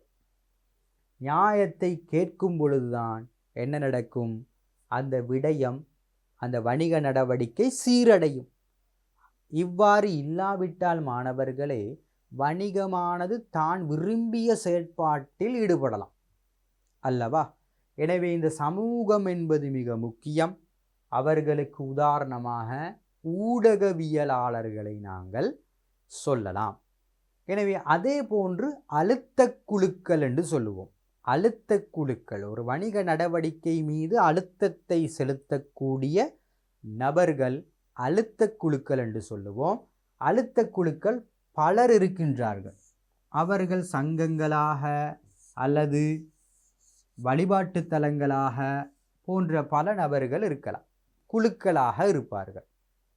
உதாரணமாக, ஊழியருக்கு சரியான முறையில் சம்பளம் செலுத்தாவிட்டால் ஊழியர் தொடர்பான சங்கங்கள் இருக்கின்றது, தொழிற்சங்கங்கள், ஊழியர் சங்கங்கள் இருக்கின்றது. அவர்கள் நியாயத்தை கேட்பார்கள். எனவே அவர்களுக்கு நாங்கள் சொல்லுவோம் ஊழியர் சங்கங்கள். கட்டாயம் இந்த சங்கங்களும் அழுத்த குழுக்களும் இருக்க வேண்டும் மாணவர்களே. அவ்வாறு இருக்கும் பொழுதுதான் எங்களுடைய உரிமைகளை, எங்களுடைய நியாயங்களை, எங்களுடைய விவாதங்களை நாங்கள் மேற்கொள்ளலாம். அவ்வாறு இல்லாவிட்டால் வணிகங்கள் தான் விரும்பியபடி என்ன செய்யும்? தனது நடவடிக்கையை மேற்கொள்ளும். தான் விரும்பியபடி சம்பளத்தை ஊழியர்களுக்கு குறைவாக வழங்கும், அல்லது கொடுக்க வேண்டிய சில சலுகைகளை மறுக்கும். ஊழியர்களுக்கு அடிப்படையாக கொடுக்க வேண்டிய சில சலுகைகளை என்ன செய்யும்? மறுக்கும். எனவே தொழிற்சங்கத்தோடு அனைவரும் இணைந்திருக்க வேண்டும். தொழிலாளர்கள் அனைவரும் இணைந்திருக்க வேண்டும். அந்த ஒற்றுமையில்தான் அந்த தொழிற்சங்கத்தின் வெற்றி தோல்வி என்பது அடங்கி இருக்கும். இவர்கள் கேட்பது என்ன? இந்த தொழிற்சங்கங்களின் மூலம் எதிர்பார்க்கப்படுவது என்ன? இந்த ஊழியர்கள் சரியான முறையில் அர்ப்பணிப்புடன் இருக்க வேண்டும், தொழில் பாதுகாப்பினை உறுதி செய்ய வேண்டும், நியாயமான சம்பளத்தை தர வேண்டும் என்பதுதான் அவர்களுடைய நோக்கமாக இருக்கும். அதே போன்று நுகர்வோர் சங்கங்கள் இருக்கின்றது. நுகர்வோருக்கு ஏதேனும் பிரச்சனை ஏற்பட்டால், காலாவதியாகக்கூடிய பொருட்களை ஒரு வணிகம் என்ன செய்யும்? விற்பனை செய்யும்.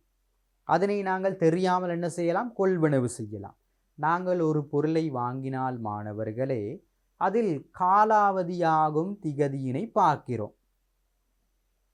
அதனை பார்த்துவிட்டு அதனை நம்பி நாங்கள் கொண்டு வந்து பயன்படுத்துகிறோம். சில வணிகங்கள் என்ன செய்யலாம்? பொதியினை மாற்றி வேறொரு விடயத்தினை மேலால் ஒட்டி காலாவதியாகும் திகதியினை எழுதி வைக்கலாம் அல்லவா? அவ்வாறு இருக்கும் பொழுது அது நுகர்வோருக்கு பாதிப்பாக அமையும். இவ்வாறான விடயங்களை கண்டால் நாங்கள் என்ன செய்யலாம்? அதனை முறைப்பாடு செய்யலாம். அதற்கான சில அதிகார சபைகளும் இருக்கின்றது. நுகர்வோர் அதிகார சபை போன்றதும் இருக்கின்றது, தொழிற்சங்கங்களும் இருக்கின்றது. எனவே சில சங்கங்கள் நுகர்வோரின் பாதுகாப்பினை அல்லது ஒரு வணிகம் தரமான பொருட்கள் சேவைகளை வழங்குவதனை உறுதி செய்து கொள்வதற்காக இந்த தொழிற்சங்கங்கள் நடவடிக்கை எடுக்கும். எனவே இந்த ஊழியர் சங்கங்கள், தொழிற்சங்கங்களும் மிக முக்கியமாக இருக்கிறது. அதே போன்று சூழலியலாளர்கள், அதாவது சூழல் தொடர்பாக அவர்கள் அக்கறை செலுத்துவார்கள். சூழல் தொடர்பாக அவர்கள் என்ன செய்யலாம்? அக்கறை செலுத்துவார்கள். எனவே நாங்கள் சூழல் மாசுபடாமல் அழகான முறையில் இந்த நாட்டை, வளங்களை, இயற்கை வளங்களை பாதுகாக்க வேண்டுமாக இருந்தால் ஒரு வணிகத்தின் மீது இந்த சமூகம் உற்று நோக்கி கொண்டு இருக்க வேண்டும். அவ்வாறு இருந்தால்தான் வணிகம் என்ன செய்யும்? தன்னுடைய தீய செயற்பாடுகள் இன்றி சரியான செயற்பாட்டில் அது ஈடுபடும். எனவே இந்த சமூகம் மிக முக்கியமான ஒரு அக்கறை செலுத்தும் தரப்பினர்கள் இந்த வணிகத்தின் மீது. எனவே மாணவர்களே, சமூகம் என்றால் உங்களுக்கு விளங்கி இருக்கும். ஆம் மாணவர்களே, இப்பொழுது நாங்கள் இந்த அக்கறை செலுத்தும் தரப்பினர்கள் பற்றி ஒவ்வொன்றாக நாங்கள் பார்த்து விட்டோம். இப்பொழுது அவர்களை பற்றி கேட்கும் பொழுது நாங்கள் எவ்வாறு எழுத வேண்டும் என்பது தொடர்பாகவும் உங்கள் புத்தகத்தில் இருக்கக்கூடிய விடயங்களாகவும் என்ன இருக்கிறது என்பது தொடர்பாக இங்கே பார்ப்போம். பாருங்கள் மாணவர்களே, முதலாவது உரிமையாளர். உரிமையாளர் என்பது அகத்தரப்பினரா அல்லது வெளியக தரப்பினரா? ஆம் மாணவர்களே, உரிமையாளர் உள்ளக தரப்பினர். இவர் யார் என்று சொல்லுங்கள் பார்ப்போம். உரிமையாளர் என்பவர் யார்? வணிகத்தில் வளங்கள் என்பது அவரிடம் இருக்கக்கூடிய சொத்துக்கள் அல்லவா? வளங்களை ஈடுபடுத்திய நபர் உரிமையாளர் ஆவார். பாருங்கள், மிகவும் இலகுவான ஒன்று. வணிகத்தில் வளங்களை ஈடுபடுத்திய நபர் உரிமையாளர் ஆவார். நான் இந்த உரிமையாளர் பற்றி பல விடயங்களை உங்களுக்கு கூறியதற்கான காரணம், இந்த பாடத்தில் நீங்கள் முதலாம் தடவையாக பிரவேசித்திருக்கின்றீர்கள். ஒரு வணிகம் தொடர்பான ஒரு எண்ணக்கரு எங்களுக்கு வர வேண்டும். அவ்வாறு இருக்கும் பொழுதுதான் நாங்கள் சுயமாக எழுத கற்றுக்கொள்வோம். எனவே யதார்த்தத்தில் உள்ள விடயங்களை கொண்டு நாங்கள் கற்கலாம் என்று சொன்னேன் அல்லவா? எனவே நாங்கள் யதார்த்தத்தை தெரிந்து வைத்து கொண்டால் இலகுவாக அந்த விடயம் எங்களுக்கு எழுத்துருவில் வந்துவிடும். எனவே பாருங்கள், வணிகத்தில் வளங்களை ஈடுபடுத்திய நபர் உரிமையாளர் அல்லவா? இவர் தனி ஒரு நபராக இருக்கலாம். நான் சொன்னேன், ஒரு கடையாக இருந்தால் ஒருவர்தான் உரிமையாளர்.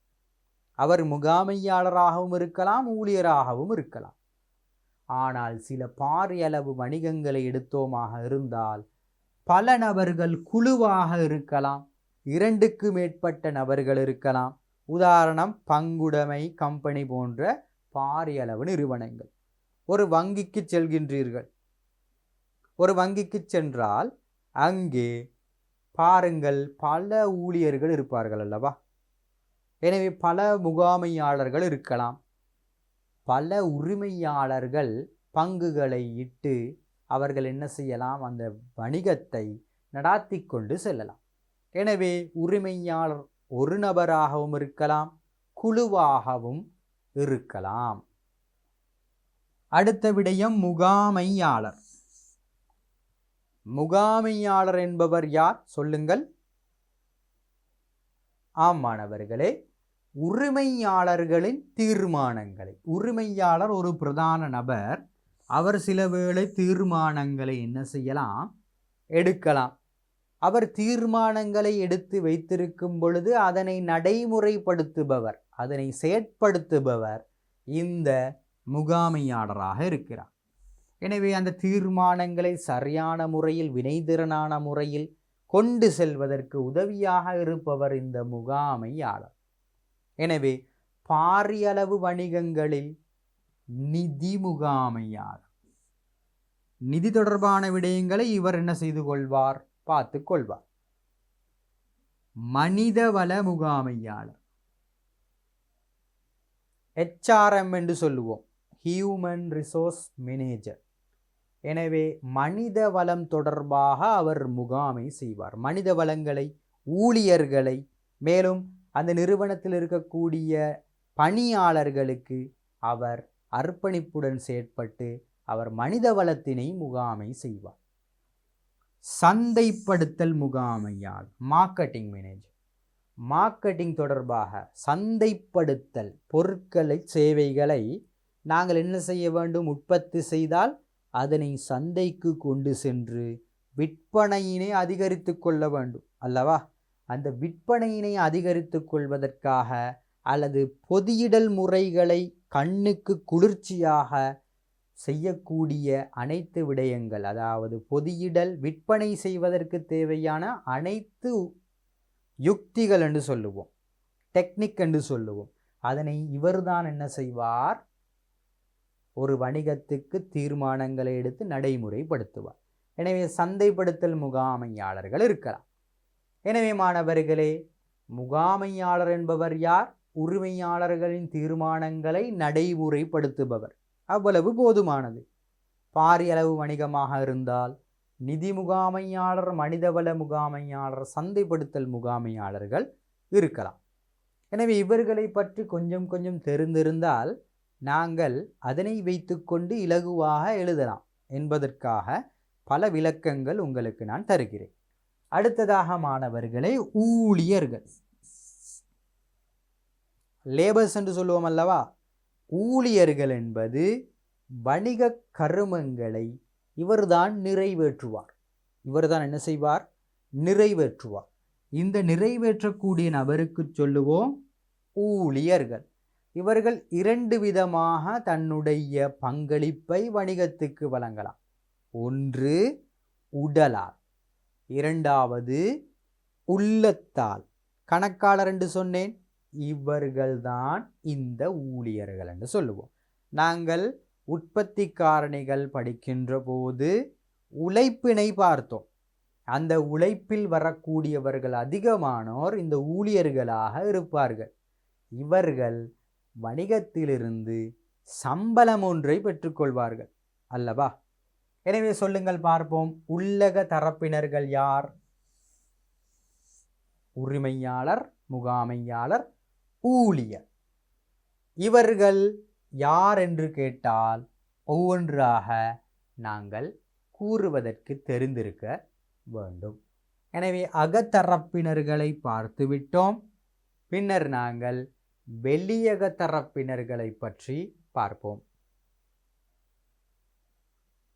பாருங்கள், வாடிக்கையாளர். வாடிக்கையாளர் என்பவர் யார்? சொல்லுங்கள் பார்ப்போம். வாடிக்கையாளர் என்பவர் யார்?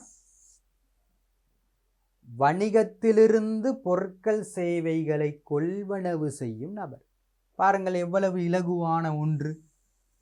வணிகத்திலிருந்து பொருட்கள் சேவைகளை கொள்வனவு செய்தவர். இவர் பொருட்களை மீள விற்பனை செய்வதற்காக, மீள் விற்பனை நோக்கம் என்று சொன்னேன், வாங்கி இன்னொருவருக்கு விற்பனை செய்தார். மீள் விற்பனை நோக்கங்களுக்காக அல்லது இறுதி நுகர்வு என்று சொல்லுவோம். இறுதி நுகர்வு, நுகர்வு தேவை என்பது இறுதி நுகர்வு நோக்கத்துக்காக நான் கொள்வனவு செய்யலாம். நான் ஒரு கடைக்கு சென்று பொருளை கொள்வனவு செய்கிறேன், நான் பயன்படுத்த என்றால் அதற்கு சொல்லுவோம் இறுதி நுகர்வு நோக்கம். நான் ஒரு கடையிலிருந்து பொருளை கொள்வனவு செய்கிறேன், இன்னொருவருக்கு விற்பனை செய்வதாக இருந்தால் அதற்கு சொல்லுவோம் மீள் விற்பனை நோக்கம் என்று.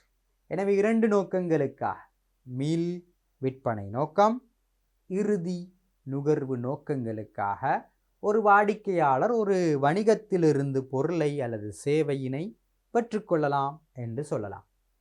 வணிகத்திலிருந்து பொருட்கள் சேவைகளை கொள்வனவு செய்த நபர் யார்? வாடிக்கையாளர் என்று சொல்லுவோம். அடுத்ததாக பாருங்கள், வெளியக தரப்பினர்களில் இரண்டாவது வழங்குனர்கள். பாருங்கள், அந்த நபரின் பெயரிலேயே இருக்கிறது அல்லவா, வழங்குனர், வழங்குபவர். வணிகத்திற்கு தேவையான மூலப்பொருட்களை பாருங்கள். மூலப்பொருட்கள் நான் சொன்னேன், ஒரு ஆடை நான் விற்பனை செய்தேனாக இருந்தால் அதற்கான துணியினை எங்களுக்கு கொண்டு வந்து தரக்கூடியவர், அல்லது முடிவு பொருட்களையே இவர் என்ன செய்யலாம், கொண்டு வந்து தரலாம். அல்லது போக்குவரத்து வசதிகளை, உதவி சேவைகள் என்று சொன்னேன், போக்குவரத்து, தொடர்பாடல் போன்ற சேவைகளை வழங்குபவர்கள் இந்த வழங்குனர்கள் என்று சொல்லுவோம். எனவே மாணவர்களை, இவர்கள் கடனுக்கு பொருட்களை வழங்கலாம், கடனுக்கு சேவைகளையும் வழங்கலாம். எனவே இவருக்கு நாங்கள் கடன் கொடுனர் என்றும் சொல்லுவோம், வியாபார சென்மதியாளர் என்றும் இவருக்கு நாங்கள் சொல்லலாம். எனவே இவர்களின் ஒரு வகையாகத்தான் கடன் கொடுனர், வியாபார சென்மதியாளர்கள் என்று நாங்கள் கற்பது. வணிகத்திற்கு தேவையான மூலப்பொருட்கள், போக்குவரத்து வசதிகளை வழங்குபவர்கள் யார்? வழங்குனர்கள். அடுத்ததாக போட்டியாளர். போட்டியாளர் என்பவர் யார்? பல சிறந்த உதாரணங்களை சொல்லியிருந்தோம். போட்டியாளர் என்பது யாதாயினும் ஒரு வணிகத்தினால், அதாவது நான் ஒரு வணிகமாக இருந்தால் நான் உற்பத்தி செய்யும் உற்பத்தி பொருளுக்கு சமனாக, நான் உற்பத்தி செய்யும் உற்பத்தி பொருளுக்கு அல்லது சேவைக்கு சமனாக எனவே சமனான பொருட்கள் சேவைகளை உற்பத்தி செய்து சந்தைப்படுத்துவோருக்கு சொல்லுவோம் போட்டியாளர் என்று. எனவே யாதாயினும் ஒரு வணிகத்தினால் உற்பத்தி செய்யப்படும் உற்பத்தி பொருளுக்கு அல்லது சேவைக்கு என்று போட்டுக்கொள்ளுங்கள். பொருளுக்கு அல்லது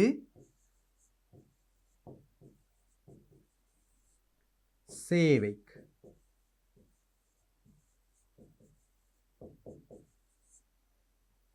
பொருளாகவும் இருக்கலாம், சேவையாகவும் இருக்கலாம். அல்லது நாங்கள் இது ரெண்டையும் அழித்துவிட்டு உற்பத்தி என்று மட்டும் போடலாம். உற்பத்தி என்றால் இரண்டு வகையும் அடங்கிவிடும் அல்லவா? எனவே யாதாயினும் ஒரு வணிகத்தினால் உற்பத்தி செய்யப்படும் உற்பத்திகளுக்கு சமனாக பொருட்கள் சேவைகளை உற்பத்தி செய்து சந்தைப்படுத்துவோருக்கு போட்டியாளர் என்று சொல்லுவோம்.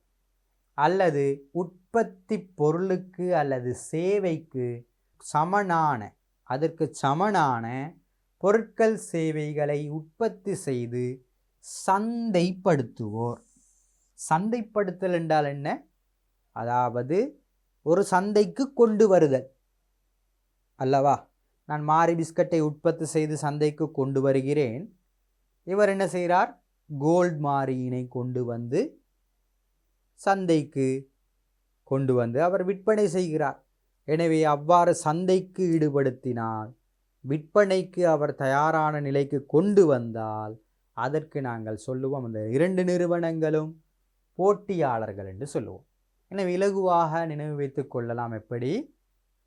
தனது அல்லது வணிகத்தின் உற்பத்தி பொருள் அல்லது சேவைக்கு சமனான உற்பத்தி பொருளை அல்லது சேவையினை சந்தைப்படுத்துபவர்கள் போட்டியாளர்கள் என்று சொல்லலாம். எனவே போட்டியாளர்கள் என்று பார்த்து விட்டோம். அடுத்த விடயத்துக்கு நாங்கள் போவோம். நிதி நிறுவனங்கள். நிதி நிறுவனங்கள் என்று சொல்லுவோம். நிதி நிறுவனங்கள் என்றால் யார்? வணிகத்திற்கு தேவையான, பாருங்கள், கடன்கள், ஆலோசனை சேவை. இவர் கடன் தொடர்பாக, நிதி தொடர்பாக ஆலோசனையையும் என்ன செய்யலாம்? வணிகத்துக்கு கொடுக்கலாம். போன்றவற்றை வழங்கும் வங்கிகள் மற்றும் ஏனைய கடன் வழங்கும் நிறுவனங்கள். இன்னும் கடன் வழங்கக்கூடிய நிறுவனங்கள் இருந்திருக்கும் என்றால் அதுவும் நிதி நிறுவனம் தான். எனவே இங்கு வங்கிகளை நாங்கள் நினைவு வைத்துக் கொள்வோம். வங்கிகள் என்பது பேங்க் என்று சொல்லுவோம் அல்லவா? எனவே வணிகத்திற்கு தேவையான கடன்கள், ஆலோசனை சேவைகள் போன்றவற்றை வழங்கும் வங்கிகளும் ஏனைய கடன் வழங்கும் நிறுவனங்களும் நிதி நிறுவனங்கள் என்று சொல்லுவோம். நாங்கள் எங்களுக்கு தெரிந்த வங்கியை மட்டும் நினைவில் வைத்து கொண்டால் இலகுவாக இந்த விடயத்தை நாங்கள் எழுதலாம் அல்லவா? எனவே மீண்டும் சொல்லுங்கள், பார்ப்போம். நிதி நிறுவனங்கள் என்றால் யார்? வணிகத்திற்கு தேவையான கடன்கள், ஆலோசனை சேவைகள் போன்றவற்றை வழங்கும் வங்கிகளும் ஏனைய கடன் வழங்கும் நிறுவனங்களும் நிதி நிறுவனங்கள் எனப்படும். அரசாங்கம். அரசாங்கம் என்பது யார்? அரசாங்கம் என்பது பாருங்கள், நாடொன்றின் பொருளாதார விருத்திக்கு, நாட்டொன்றின் பொருளாதாரம் மிக முக்கியம், அதன் விருத்திக்கு, வளர்ச்சிக்கு தேவையான கொள்கையினை நன்றாக நினைவு வைத்துக் கொள்ளுங்கள். கொள்கை வகுப்போர் யார்? கொள்கை வகுப்போர் அரசாங்கம் என்று சொல்லுவோம். கொள்கை வகுப்போர். இந்த கொள்கைகளின் மூலம்தான் இந்த நாட்டை அவர்கள் என்ன செய்கின்றார்கள்? கொண்டு செல்கின்றார்கள். எனவே இறை கொள்கை, நிதி கொள்கை போன்றவற்றை அவர்கள் அமுல்படுத்தி வரியினை அறவிடுகின்றார்கள். ஒரு கொள்கை இருந்தால்தான் அறவிடலாம். அவர்கள் சும்மா வந்து இவ்வளவு வரியை தாங்க, இத்தனை பெர்சன்டேஜ், இத்தனை சதவீதம் தாங்கள் என்றெல்லாம் கொடுப்போமா? இல்லை. அதற்கான ஒரு கொள்கை இருக்க வேண்டும். அந்த கொள்கையின் படிதான் அவர்கள் செயற்படுவார்கள். அதன்படி நாமும் என்ன செய்ய வேண்டும்? வரியினை செலுத்த வேண்டும். எனவே நாடொன்றின் பொருளாதார விருத்திக்கு தேவையான கொள்கையினை வகுப்பவர்கள் அரசாங்கம் எனப்படும். எனவே பல முறையும் நாங்கள் இதனை பார்த்து விட்டோம். அடுத்த விடயம் சமூகம் என்று சொல்லுவோம். சமூகம், நாட்டின் வாழும் முழு சனத்தொகையும் சமூகம்தான். வாடிக்கையாளரும் அதற்குள் அடங்குவார். ஆனால் அவர் வணிகத்தோடு மிக நெருக்கமாக இருப்பதனால் அவரை நாங்கள் இவரிடமிருந்து பிரித்து வேறையாக காட்டுகிறோம். எனவே சமூகத்தில் அனைத்து மக்களும் அடங்குவார்கள். முழு சனத்தொகையும், மக்கள் அனைவரும், உலகத்தில் உள்ள மக்கள் அனைவரும் சமூகம்தான். எனவே இவர்களுக்கு உதாரணம் பாருங்கள், சூழலியலாளர்கள். இவர்கள் சூழல் மீது என்ன செய்வார்கள்? அக்கறை செலுத்தி வணிகத்தினை உற்று நோக்கி கொண்டிருப்பார். வணிகத்தின் மீது அக்கறை செலுத்துவார். சூழலுக்கு நியாயமான முறையில் நடந்தால் அவருக்கு இவர்கள் உதவி செய்வார்கள். அநியாயமான முறையில் நடந்தால் அதற்கு எதிராக இவர்கள் முறைப்பாடு செய்வார்கள். அடுத்ததாக ஊடகவியலாளர்கள். இவர்களும் நன்மைக்கு நன்மை, தீமைக்கு தீமை. அவர்களுக்கு மக்களுக்கு சிறந்த ஒரு சேவையினை ஒரு வணிகம் வழங்கினால் அவர்கள் சார்பாக இருப்பார்கள். ஒரு மக்களுக்கு, ஒரு நாட்டின் மக்களுக்கு, நுகர்வோருக்கு அநியாயமான முறையில் வணிகம் செயற்பட்டால் அதற்கு அவர்கள் சாதகமாக இருக்க மாட்டார்கள், எங்களுக்கு பாதகமாக அமைந்து விடுவார்கள். எனவே அவர்கள் ஊடகவியலாளர்கள் என்பவர்கள் மிக முக்கியமாக இருக்கக்கூடிய நபர். அழுத்த குழுக்கள் என்று சொல்லும் பொழுது இதற்குள் தான் நான் சொன்னேன், நுகர்வோர் சங்கம் மற்றும் ஊழியர் சங்கங்கள் வருவார்கள். இவர்கள் வணிகத்துக்கு வெளியில் இருப்பார்கள். வணிகத்தை பற்றி அதிகம் பார்க்காமல் வெளியில் இருப்பார்கள். ஆனால் அவர்களுடைய கண்ணும் காதும் எப்பொழுதுமே வணிக நடவடிக்கை மீது அக்கறை செலுத்தி கொண்டிருக்கும். ஏதேனும் சின்ன ஒரு பிரச்சனை வந்துவிட்டால் அவர்கள் முன் வருவார்கள். எனவே அதற்கு உதாரணம் என்றால் நுகர்வோர் சங்கம், ஊழியர் சங்கங்களை நாங்கள் சொல்லலாம். எனவே மாணவர்களே, இந்த விடயங்கள் தான் நாங்கள் இன்று பார்க்க இருந்த விடயம். அக்கறை செலுத்தும் பிரிவினர்கள் நாங்கள் பார்த்தோம். உள்ளக பிரிவினர் மற்றும் வெளியக பிரிவினர்கள். உள்ளக பிரிவினர்கள் என்று சொல்லும் பொழுது முதலாவது யார்? உரிமையாளர், இரண்டாவது முகாமையாளர், மூன்றாவது ஊழியர்கள் என்று சொன்னோம். வெளியக தரப்பினர்கள் என்று சொல்லும் பொழுது மிக முக்கியத்துவம் வாய்ந்த நபராக வாடிக்கையாளர் இருக்கிறார். பொருட்கள் சேவைகளை அவர் கொள்வனவு செய்திருப்பார். வழங்குனர் இருக்கிறார். அவர் வணிகத்திற்கு தேவையான சேவைகளை அல்லது மூலப்பொருட்களை வழங்கியிருப்பார். போட்டியாளர் இருக்கிறார். அவர் தனது உற்பத்திக்கு சமனான ஒரு உற்பத்தியினை அவர் சந்தைப்படுத்தி இருப்பார். மேலும் நிதி நிறுவனங்கள் அவர்கள் நிதி தொடர்பான சேவைகளை எங்களுக்கு வழங்கியிருப்பார்கள். அரசாங்கம் என்பது ஒரு நாட்டின் பொருளாதார விருத்திக்கு கொள்கையினை வகுக்கக்கூடிய நபராக இருப்பார். சமூகம் என்பது முழு ஒட்டுமொத்த சமூகமும் சனத்தொகையும் சமூகம் என்று சொல்லுவோம். அதற்கு உதாரணமாக இந்த ஊடகவியலாளர்கள் மற்றும் அழுத்த குழுக்களை நாங்கள் சொல்லலாம். எனவே மாணவர்களே, அக்கறை செலுத்தும் பிரிவினர்கள் என்றால் உங்களுக்கு யாரென்று விளங்கியிருக்கும். இவர்கள் ஏன் அக்கறை செலுத்துகின்றார்கள், அக்கறை செலுத்துவதற்கான நோக்கம் என்ன மற்றும் வணிகம் அவர்களிடமிருந்து எதிர்பார்ப்பது என்ன என்பதை நாங்கள் அடுத்த காணொளியில் பார்ப்போம். அதுவரையில் விடைபெறுகிறேன். நன்றி.